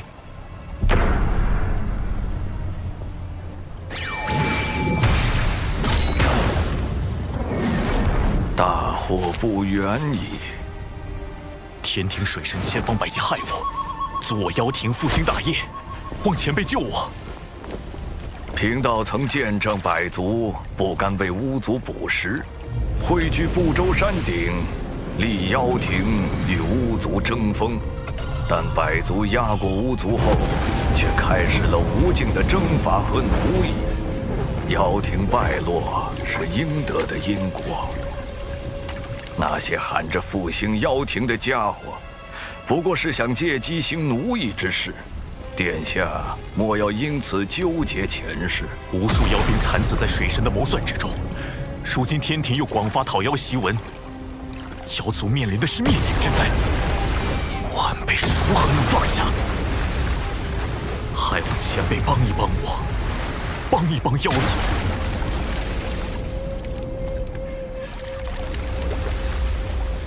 妖庭已无力改变败局，我的9个孩子已经在大战中死去，如今唯剩1子。但这孩子有3次生死大劫，望先生解救于他，西河感激不尽。老臣的命是娘娘救下的，但有所托，老臣必不辱命。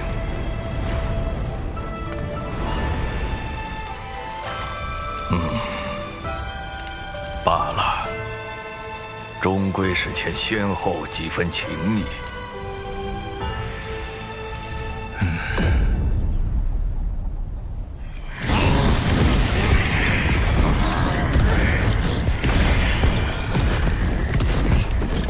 天庭欺我妖族良善，偏帮巫族道门，妖族处处退避，百般忍让，换来的却是一道讨妖檄文。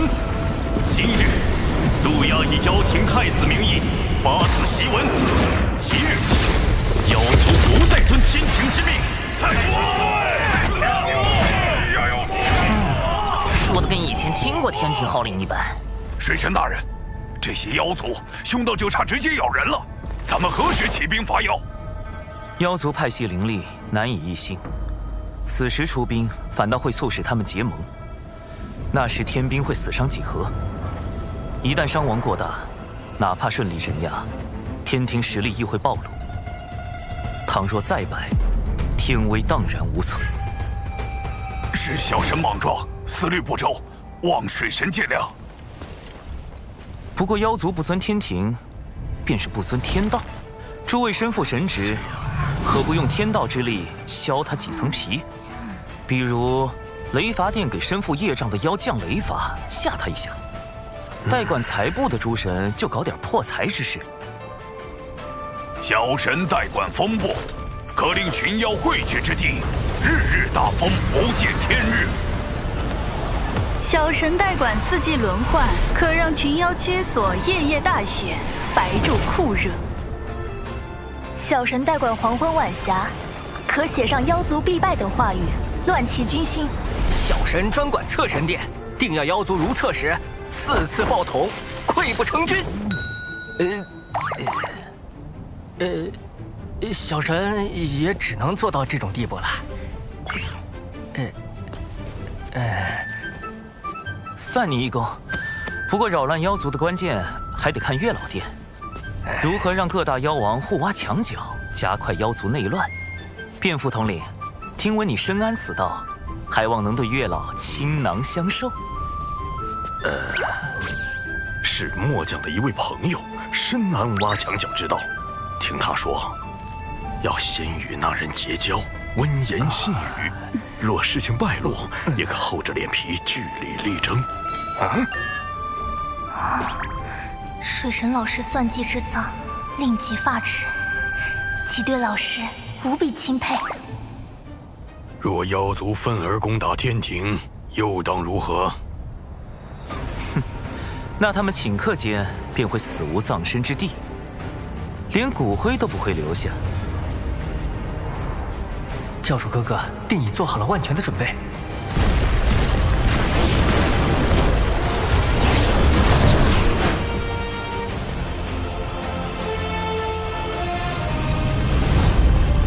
传令四海，整军待命，随时驰援天庭。是。都打起精神，我们是要给妖族送官，为水神大人助威。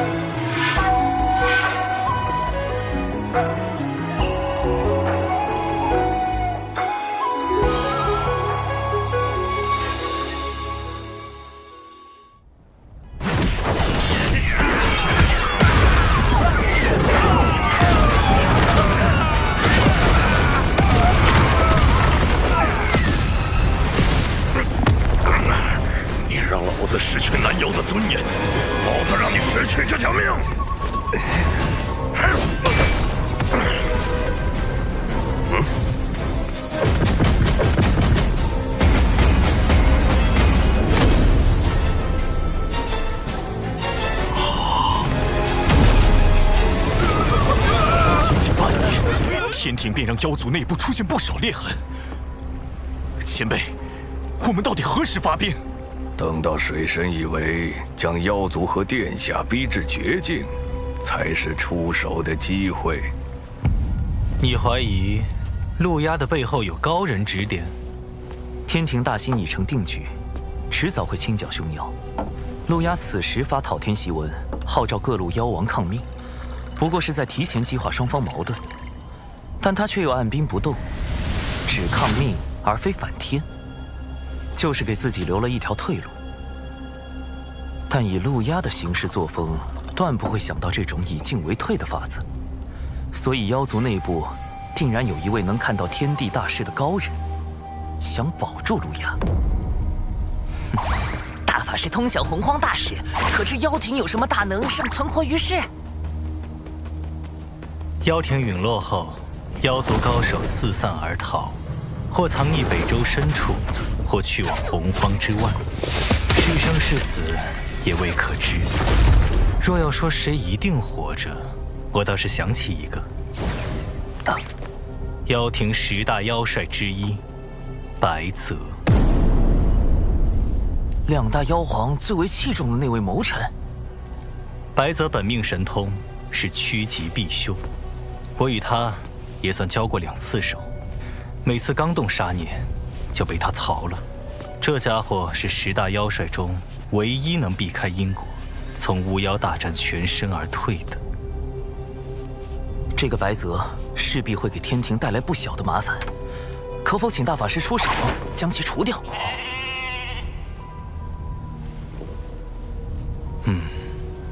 不过这家伙对付起来有点麻烦，我得多耗费一些时日才行。或可利用白泽的神通阴阳逆转，引他入瓮。破局之法便在锦囊之中，不到危急关头切莫打开。殿下，这是贫道最后一次帮您了。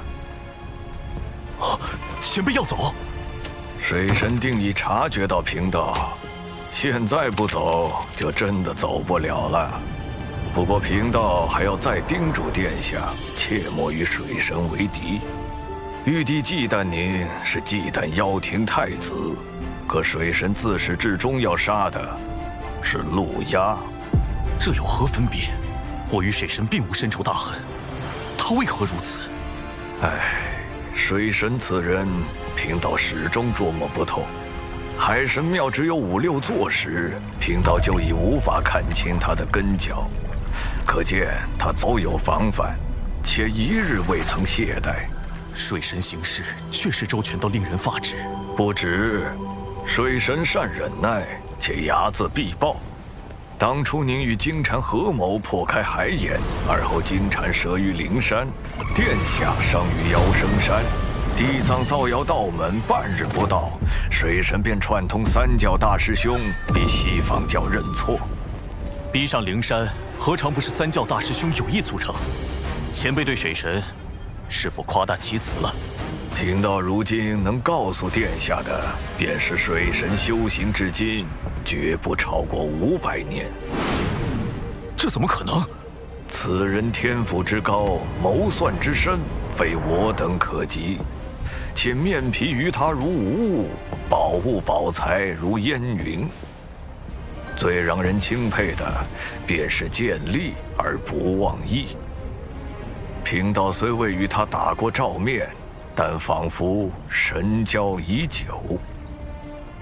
不可设法除掉水神吗？动他，最先落到你头顶的，不是太清圣人的太极图，也不是通天教主的清平剑，而是道祖的紫霄神雷。殿下莫要多问，贫道不敢沾他半点因果。若依锦囊所说行事，尚有一条活路。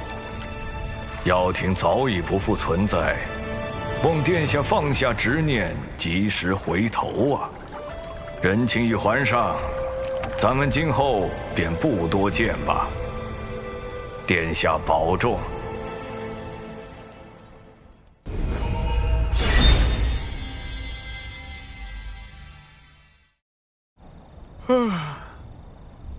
也不知道大法师能不能找到白泽。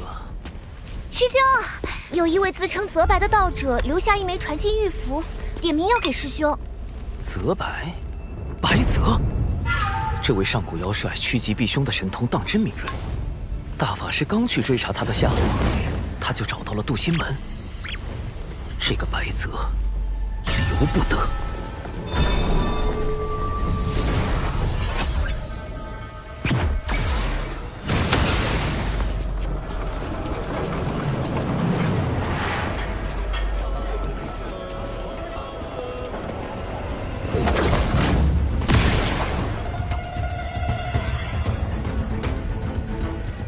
水神饶命！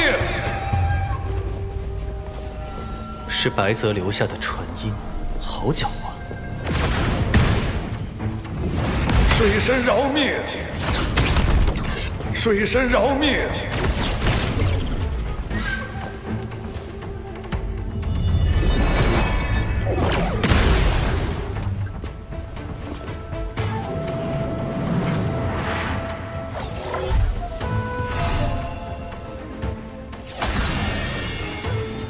白泽这趋吉避凶的神通当真厉害。大法师刚去追查，求饶信就来了。师兄，这封信难道不是拿你的根脚来威胁吗？我倒觉得他真的是在求饶。他的威胁根本构不成。他点破我们根脚，我们就搬到兜率宫旁，与老君为邻。但我必会对他从忌惮转为恨。如此，反倒断了他的活路。既是求饶，为什么不直接来找你呢？他不敢。以如今局势，我必杀他。送信求饶只是表明他的态度，他必有后招。如我所料不错，大法师此行应当会带来第2枚玉符。长寿，真被你猜对了。不妨再猜猜，玉符上说了什么？他要看看我的本事，也要让我看看他的本事。应当是要与我立下赌约，胜就听凭处置，败就放他一马。连打赌内容都被你料到了。不过，这赌局可与我们不利呀。白泽藏在洪荒最安全处，我们需在2刻钟内找到他，方为获胜。若按照拿到玉符的时间来算，还剩1刻钟。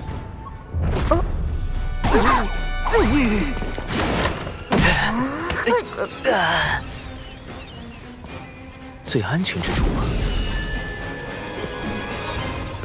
已快速检索完洪荒地图，于白泽而言，全洪荒约有126处安全地点。幸有大法师出手，如今已经排除了50处，余下70多处，正在派遣小纸人搜寻。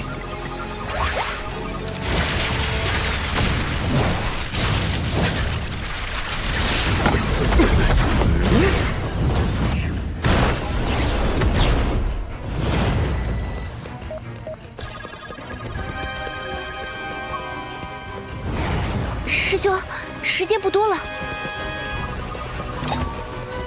怎么关键时候卡住了？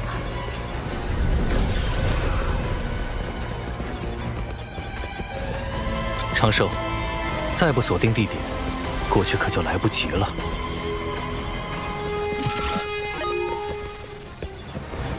灵娥，大法师，你们来去。什么？我们？快去！大法师，听灵娥的，去这里。听我的。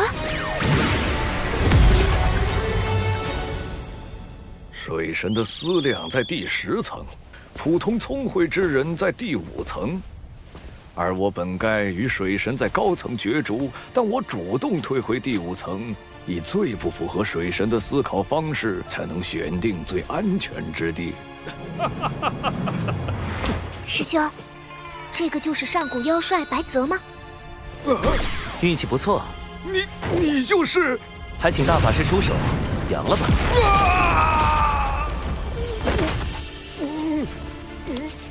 白泽是洪荒少有的高雅之士，定宁死不屈，不如杀了，成全他与妖庭同生共死的名声。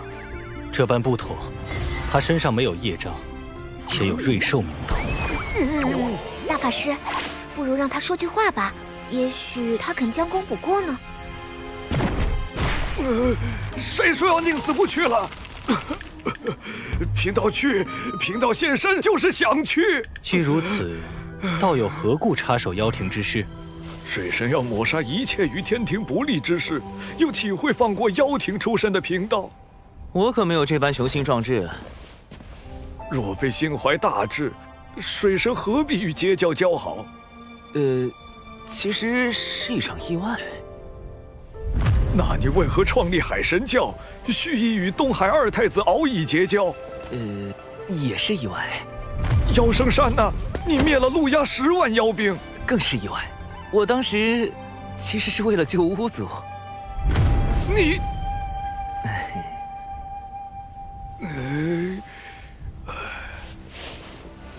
你之志向究竟为何？你不觉得在洪荒这般凶险之地，能安稳活着便已十分不易了吗？还要什么志向？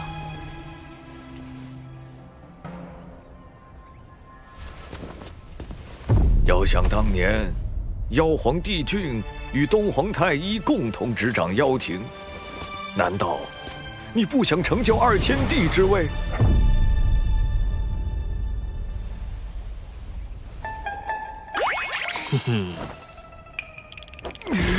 我枉费心机，设下此番赌约，本是心存辅佐明主之意，却不想你竟如此胸无大志。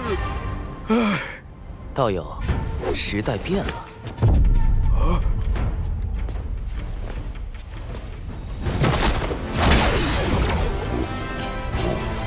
他的元神已被禁锢，本体交于你安置命。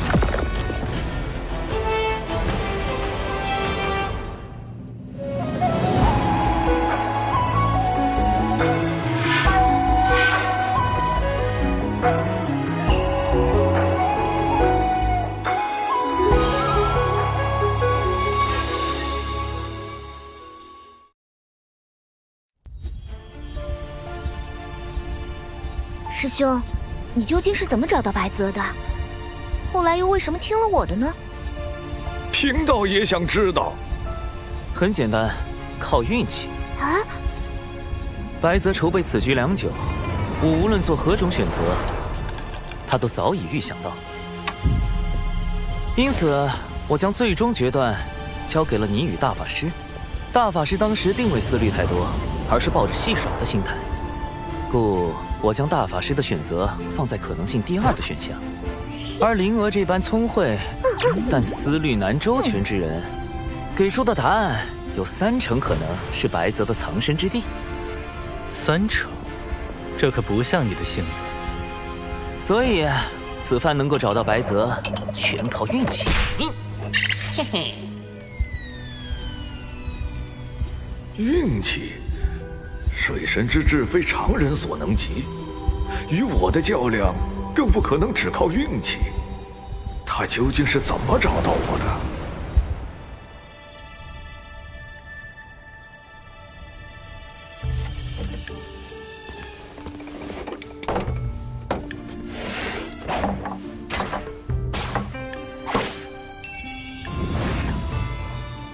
师兄，白泽前辈，请慢用。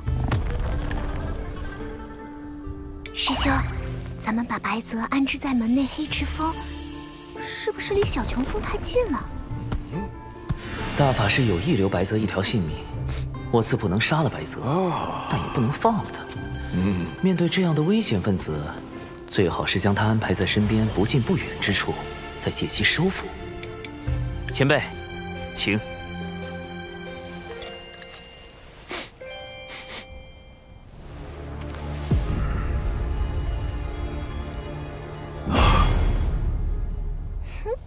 虽味不美，色不全，香过浓，但全是师妹对师兄的拳拳之心。这白泽果然和传闻中一样，是个美食家。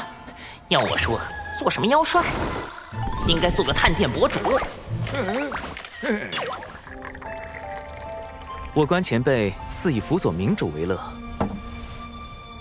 若是能2次辅佐明主，成就宏图伟业，再功成身退，在天地间留我白泽之名，当真。现在只能如此想想了。而今天庭出力，百废待兴。洪荒内虽有妖庭作乱，但尚在我天庭可控范围之内。前辈所谓的宏图伟业，不知又要徒增多少流血牺牲。唉，痊愈之路本就如此。那并非我所愿。天庭政治清明，洪荒再无战事，才是我之宏图伟业。倘若前辈愿意相助于我，天地间同样能留前辈之名。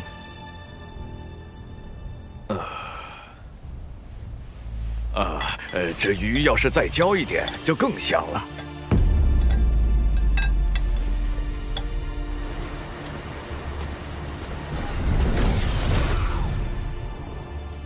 师兄，白泽真被你忽悠了，他都开始犹豫了。什么忽悠？那是收服白泽的第一步，画饼。谁说登顶2天地才是宏图伟业？希望天下太平，一样可以是宏图伟业。那第2步是什么呢？收服白泽第2步，名曰交心。他既然喜好美食，我们不如从美食入手。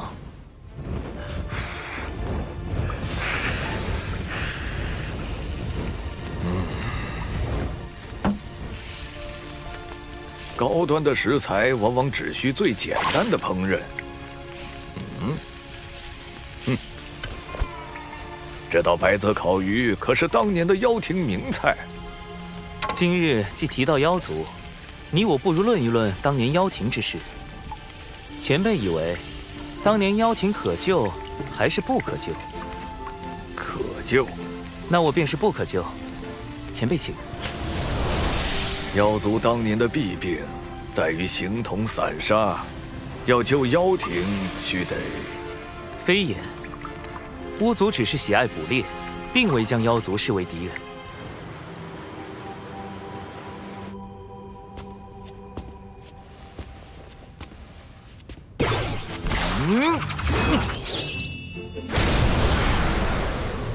百族联合形成了今日的妖族，本无同族之共情，贫道何来对妖族背信弃义一说？嘿嘿。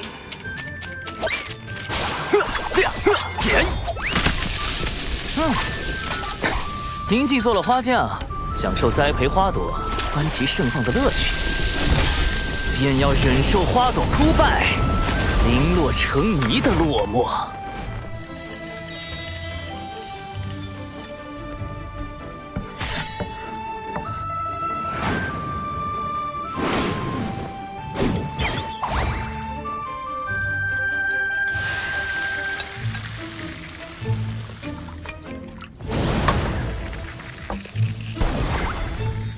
痛快，太痛快了！水神真乃知音也。贫道真是越来越好奇了。以水神之智，当日能够找到我，真的是凭运气吗？前辈以为我还有何种破解之法？师兄，收服白泽的第3步是什么？没有第3步，或者说，第3步是一道考题，一道需由白泽亲自来完成的考题。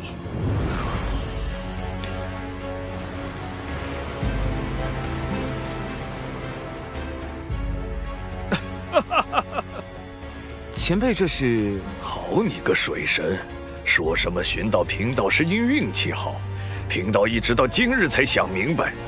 贫道的本能是趋吉避凶，这与天道运转息息相关。而你当时想的是，若这次找不到，下次遇见就杀了我，天道就会认为这次被你找到能活则为吉，下次被找到必死则为凶，所以天道便将我引到了你们最后选的答案。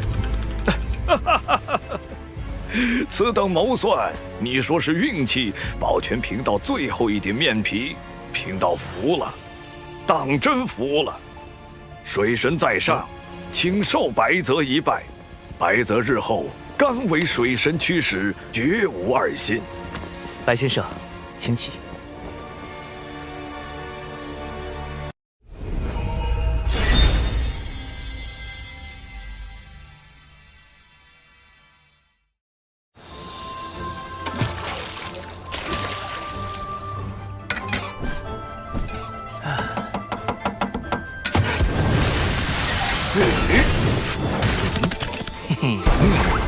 小琼风里长寿，有客来访。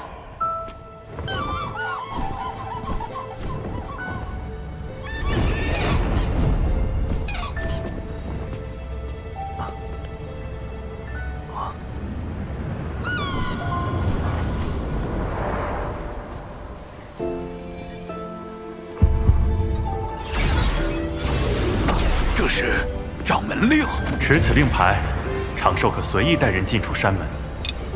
多谢掌门厚爱。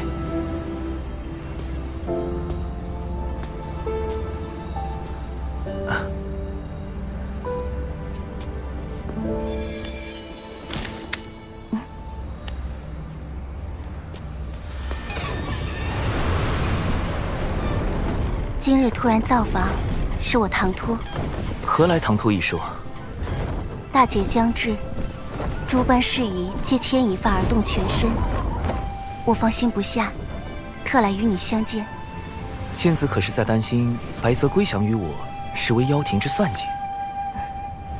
白泽乃上古妖庭元帅，更是与妖师鲲鹏斗过的人物，预感灾祸的神通也颇为厉害，他定不会无缘无故前来投奔。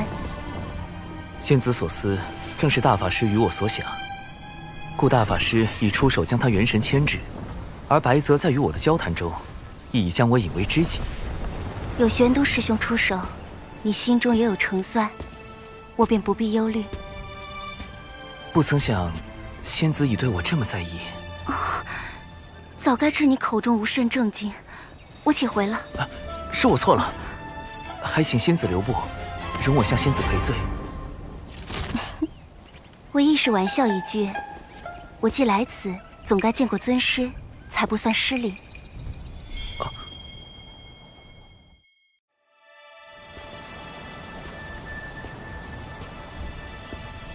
师父，这位云仙子是弟子的至交，这次前来咱们门中拜访。哦，对对，云仙子，长寿提起你很多次啊。请。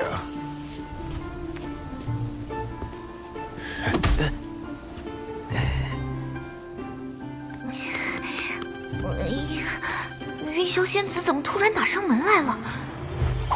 还被师兄带去见了师傅。我这就快进到家门失守，传闻失火，老家被偷了吗？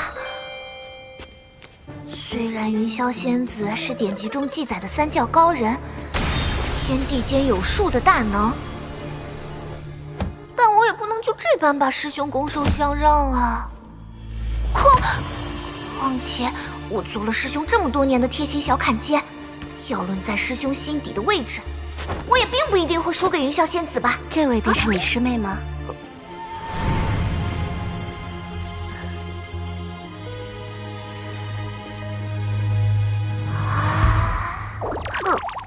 灵儿，莫要失了礼数。弟子见过云霄前辈。你我相交，不必论道门辈分。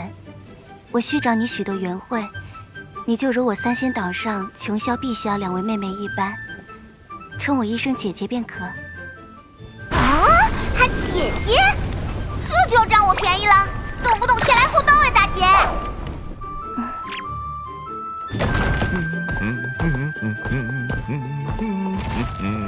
嘿嘿。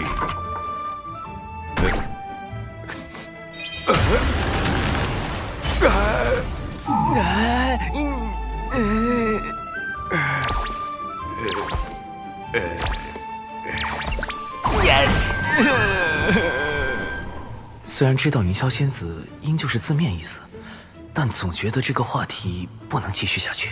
可否让我与灵娥单独聊聊？啊？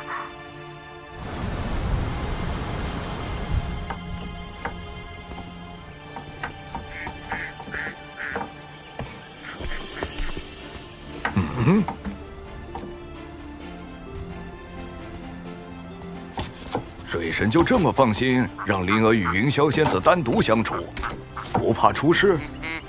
小琼峰的指人系统和防御阵法都已完善，灵儿与仙子应当不至于出什么事。吧。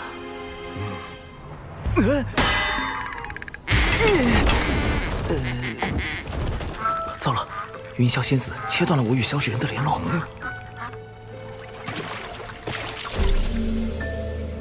云霄仙子支开师兄，单独把我带来泛舟，还设下这隔绝探听的云雾法阵，是想干什么啊？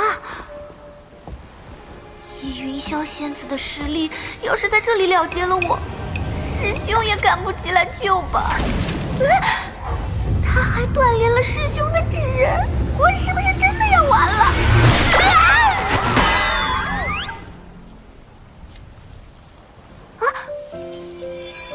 灵娥是在害怕吗？我没有恶意，只是今日专程前来，想见一见你。仙子想见我？三仙岛上，我那两位妹妹常说，人族男子最是多情，少有可信任者。于是我去到俗世当中，想寻到一份关于男女之情、生灵姻缘的答案。却最终发现，我似乎错了。话题走向怎么跟我想的不太一样？他不是应该先宣示主权，再让我知难而退吗？怎么突然开始反思认错了？仙子做错了什么？我师尊通天教主为我推算出，我今后会有一场大劫。我不忍将你师兄牵入其中。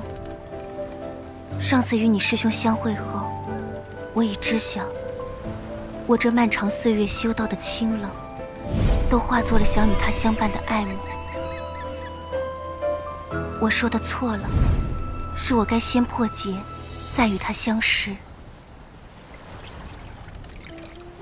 所以仙子是怕自己不能顺利渡劫，或是渡劫后道心圆满，心中再无我师兄身影。若我注定不能与他修成姻缘道果，那我破戒之时，便是伤透他之日。我宁愿今日之后，闭关至大劫来临，尽量将他排于大劫之外。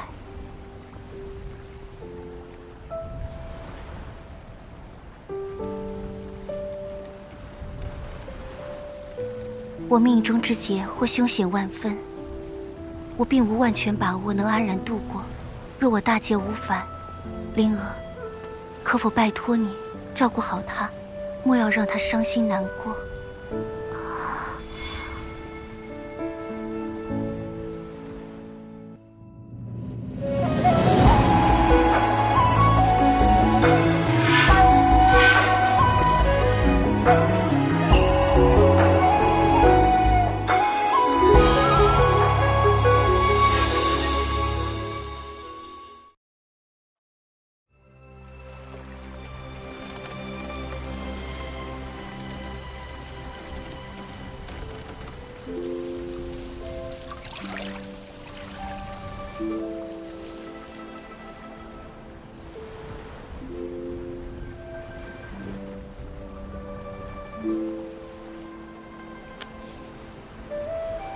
其实仙子，你担心的命中之劫，师兄是知道的。啊？师兄是否赠过你一枚铜钱？这枚落宝铜钱，还请仙子收下。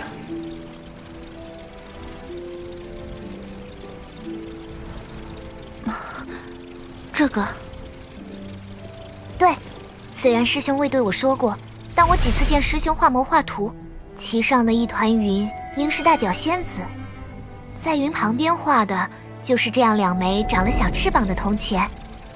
这铜钱一定跟你的劫难有关。看得出仙子很喜欢师兄，所以仙子，你不妨和师兄谈谈你心中所想。灵儿，谢谢你对我说这些。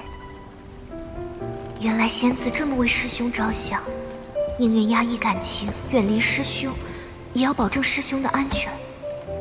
仙子既然处处为师兄考虑，那我也不能仗着仙子命有大劫就趁人之危吧。我是因为不想见云霄仙子伤心，所以小小的投敌了一下，才不是被云霄仙子的温柔真诚打动，心里产生动摇的。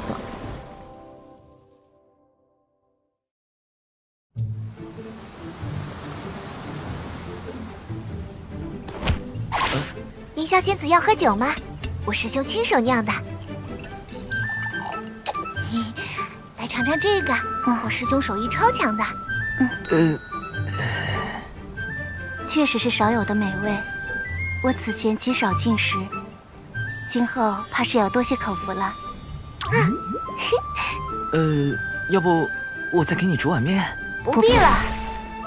灵娥竟能与云霄仙子如此和谐，真是厉害。这个，所以下午在灵湖上，他们俩到底聊了什么？我们去湖边看看，那边还有一个秋千。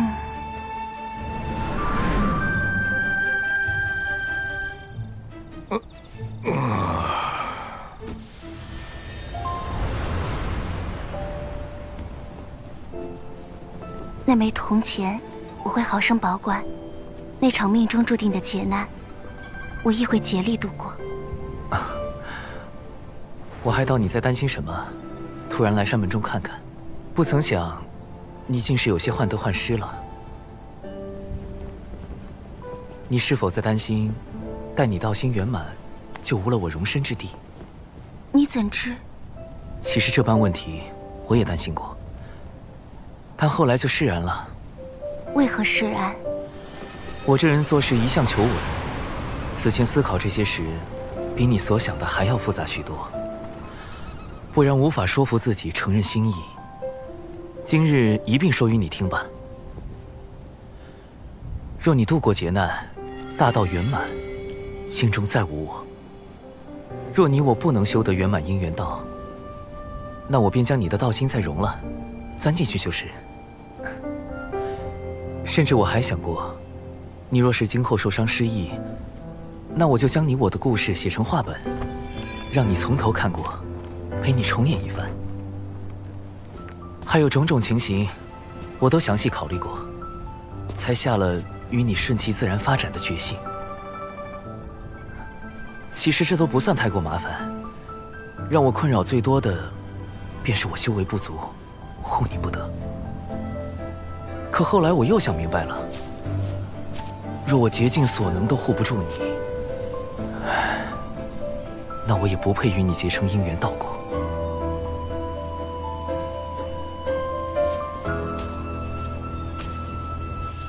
若我大劫过了，道心无你，我便毁了道心，增添与你相关的执念。你我可否以劫难为约？待我无劫无灾，可愿与我同游三界，寻遍星辰？愿。今日一约，心无迟疑，望你自保为上，量力而行。放心，我稳得很。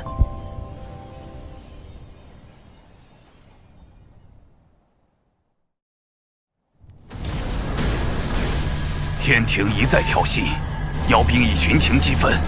殿下，我们是时候出兵了。白泽前辈还是没有下落吗？各路小妖遍寻无果，不知白泽元帅是遁出了洪荒，还是遭了不测。想来是前辈不愿沾染此间事端，自寻了去处躲避凶祸，不必再找。天庭假公济私，借天道之力打压妖族，的确已不能再忍。妖族能否重新在洪荒立足？妖庭能否重铸昔日荣光？成败在此一举。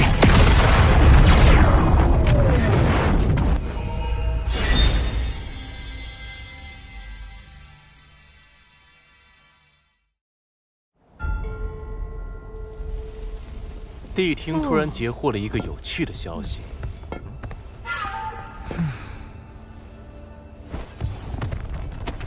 那我少不得要去妖族走上一趟了。殿下，白泽元帅忽然有了消息。前辈在哪儿？元帅他……快说！白泽元帅已现降人教。白泽前辈苦思破局之策，锦囊妙计助我忠心妖族，你敢无他生灵？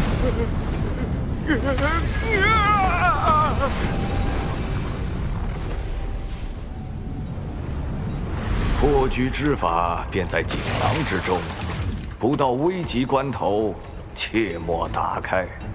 若依锦囊所说行事，尚有一条活路。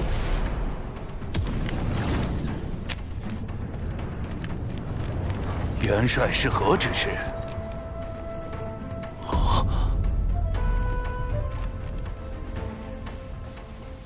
水神故意放出我现降的消息，不知心中是何成算？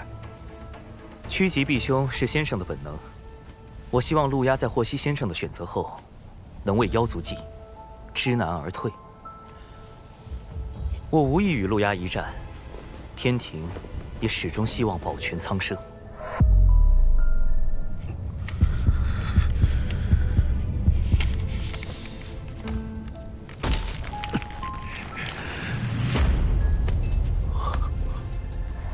原来从一开始就是骗我的。元帅就要殿下投降？妖庭早已不复存在，望殿下放下执念，及时回头啊！号召各路妖王反天去按兵不动，根本不是在等待时机。他没想着我举兵伐天，他要我投降。或许元帅认为此时投降才是妖族最好的选择。可我怎能不战而降？未尝一战，他又怎知我必败无疑？白泽元帅有趋吉避凶之神通，他为殿下出此下策，想必也都是为妖族。太子殿下，我来是想问问，白泽以妖帅之身归顺人教，太子是否要率妖族献降天庭，做贵元帅的投名状元？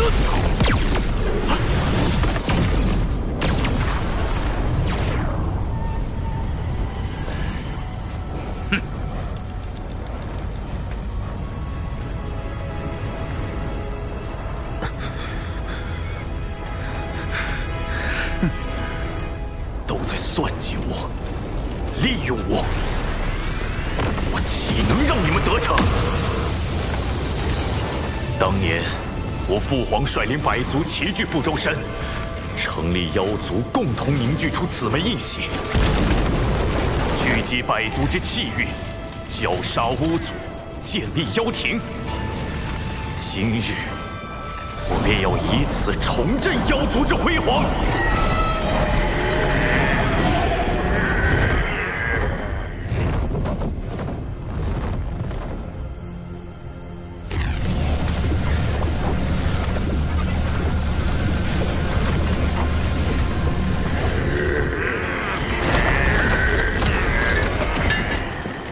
时日何丧？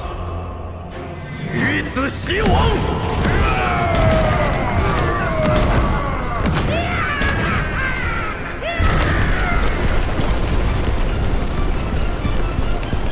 陆压举兵伐天了，白泽献降一事，竟没能让陆压知难而退。不过，还好我有98套方案，我就不信你不行。陆压这孩子到底是不肯听话，可他毕竟是玉日女神景圣的子嗣，妖族更是奉我为帅多年，我实在……先生不必多说，我也不忍让先生为难。先生留在这里，不必插手此事。乌牛元帅、乌马元帅，听我说。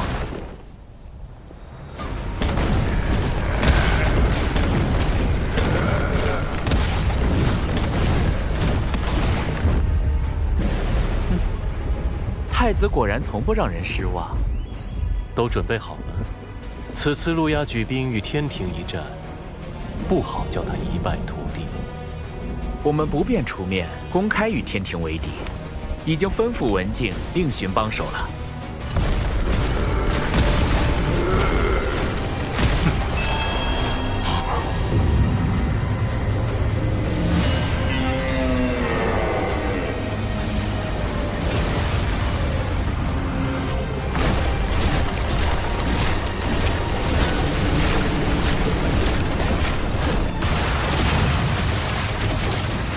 天庭受道祖之命，守卫天地，维护三界。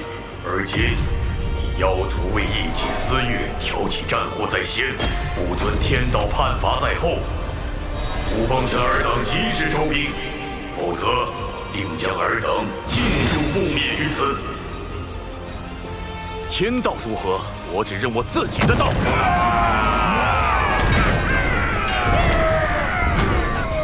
两位元帅，执行第1套劝降方案。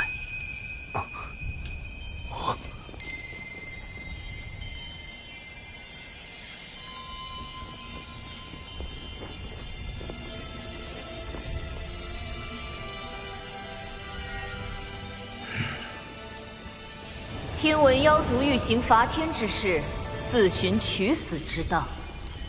我等特来替圣母娘娘最后问陆压太子一句：你可愿退兵？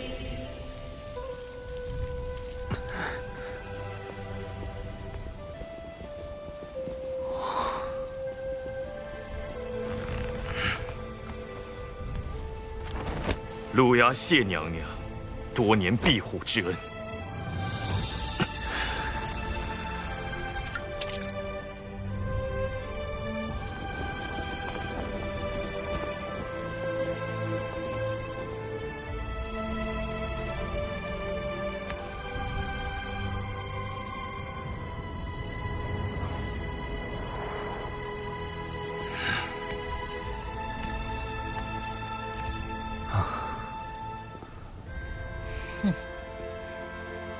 太子保重。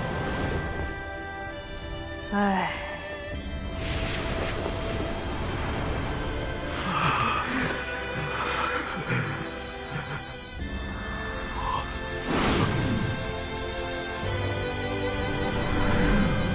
哎，你们在干什么？搞错了，搞错了！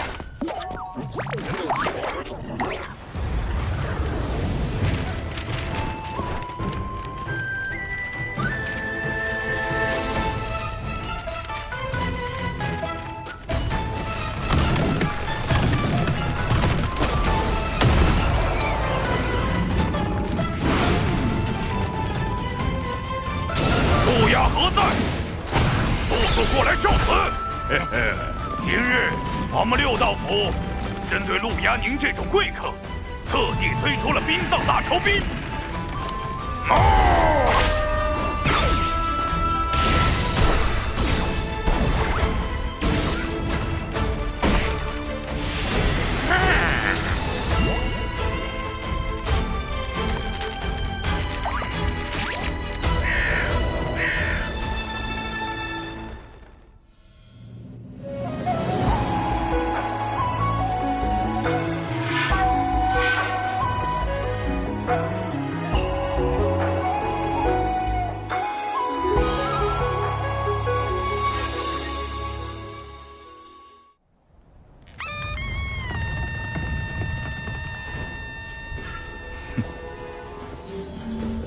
贵帅白泽都已归降，尔等还要执迷不悟？这绝无可能！白泽元帅怎会抛下我们？曾庇护你们的圣母娘娘，将你们彻底放弃。我天庭誓与你们血战到底，龙族、巫族更与你们不共戴天。你妖族已是孤立无援，就连你们的太子殿下都只能任我们羞辱。强者不杀，凡弃暗投明者，等论功行赏。他说的好像有点道理。妖族的敌人好像真的有点多，要不投降吧？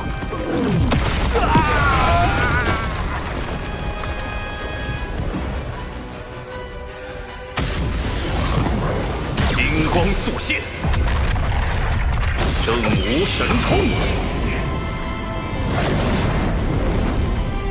一天之光，万神朝礼。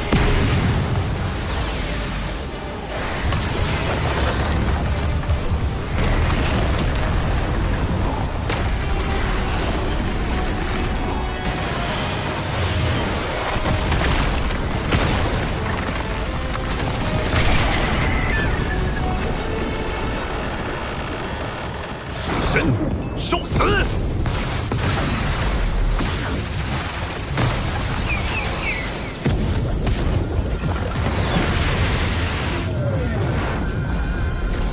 骑士，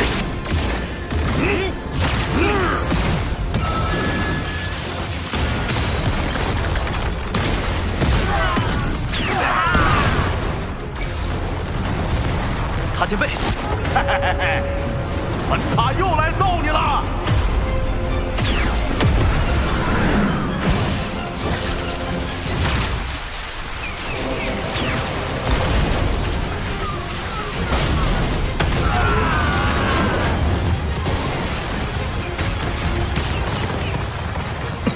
不行，这太阳星的温度太高，萧芷人根本无法靠近。加固大阵！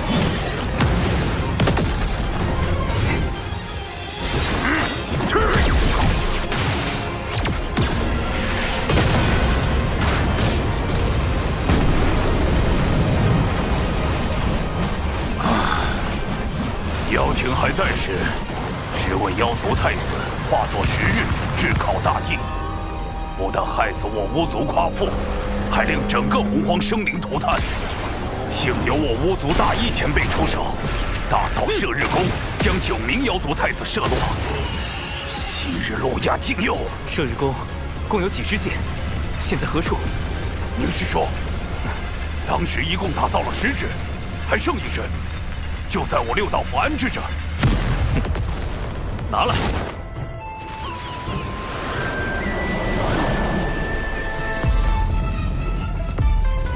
双日同天也好，10日同天也罢。水神，你可瞄准点啊！只剩1支了。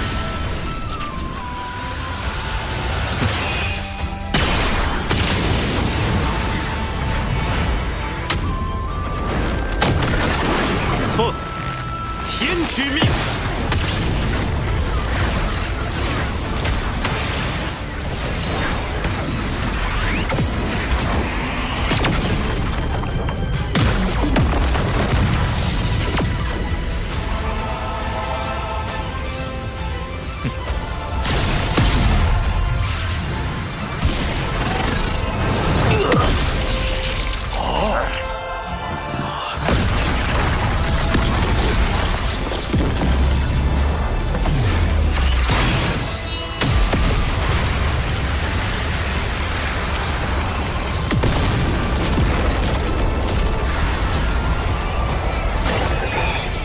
路亚，你既不肯降，世间便再无妖庭太子。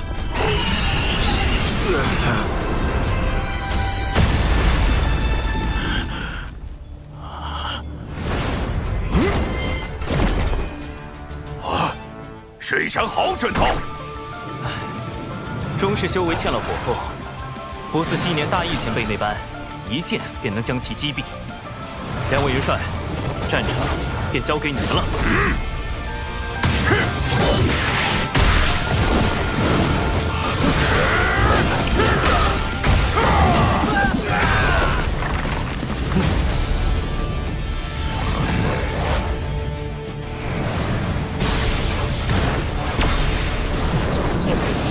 请宝贝转身！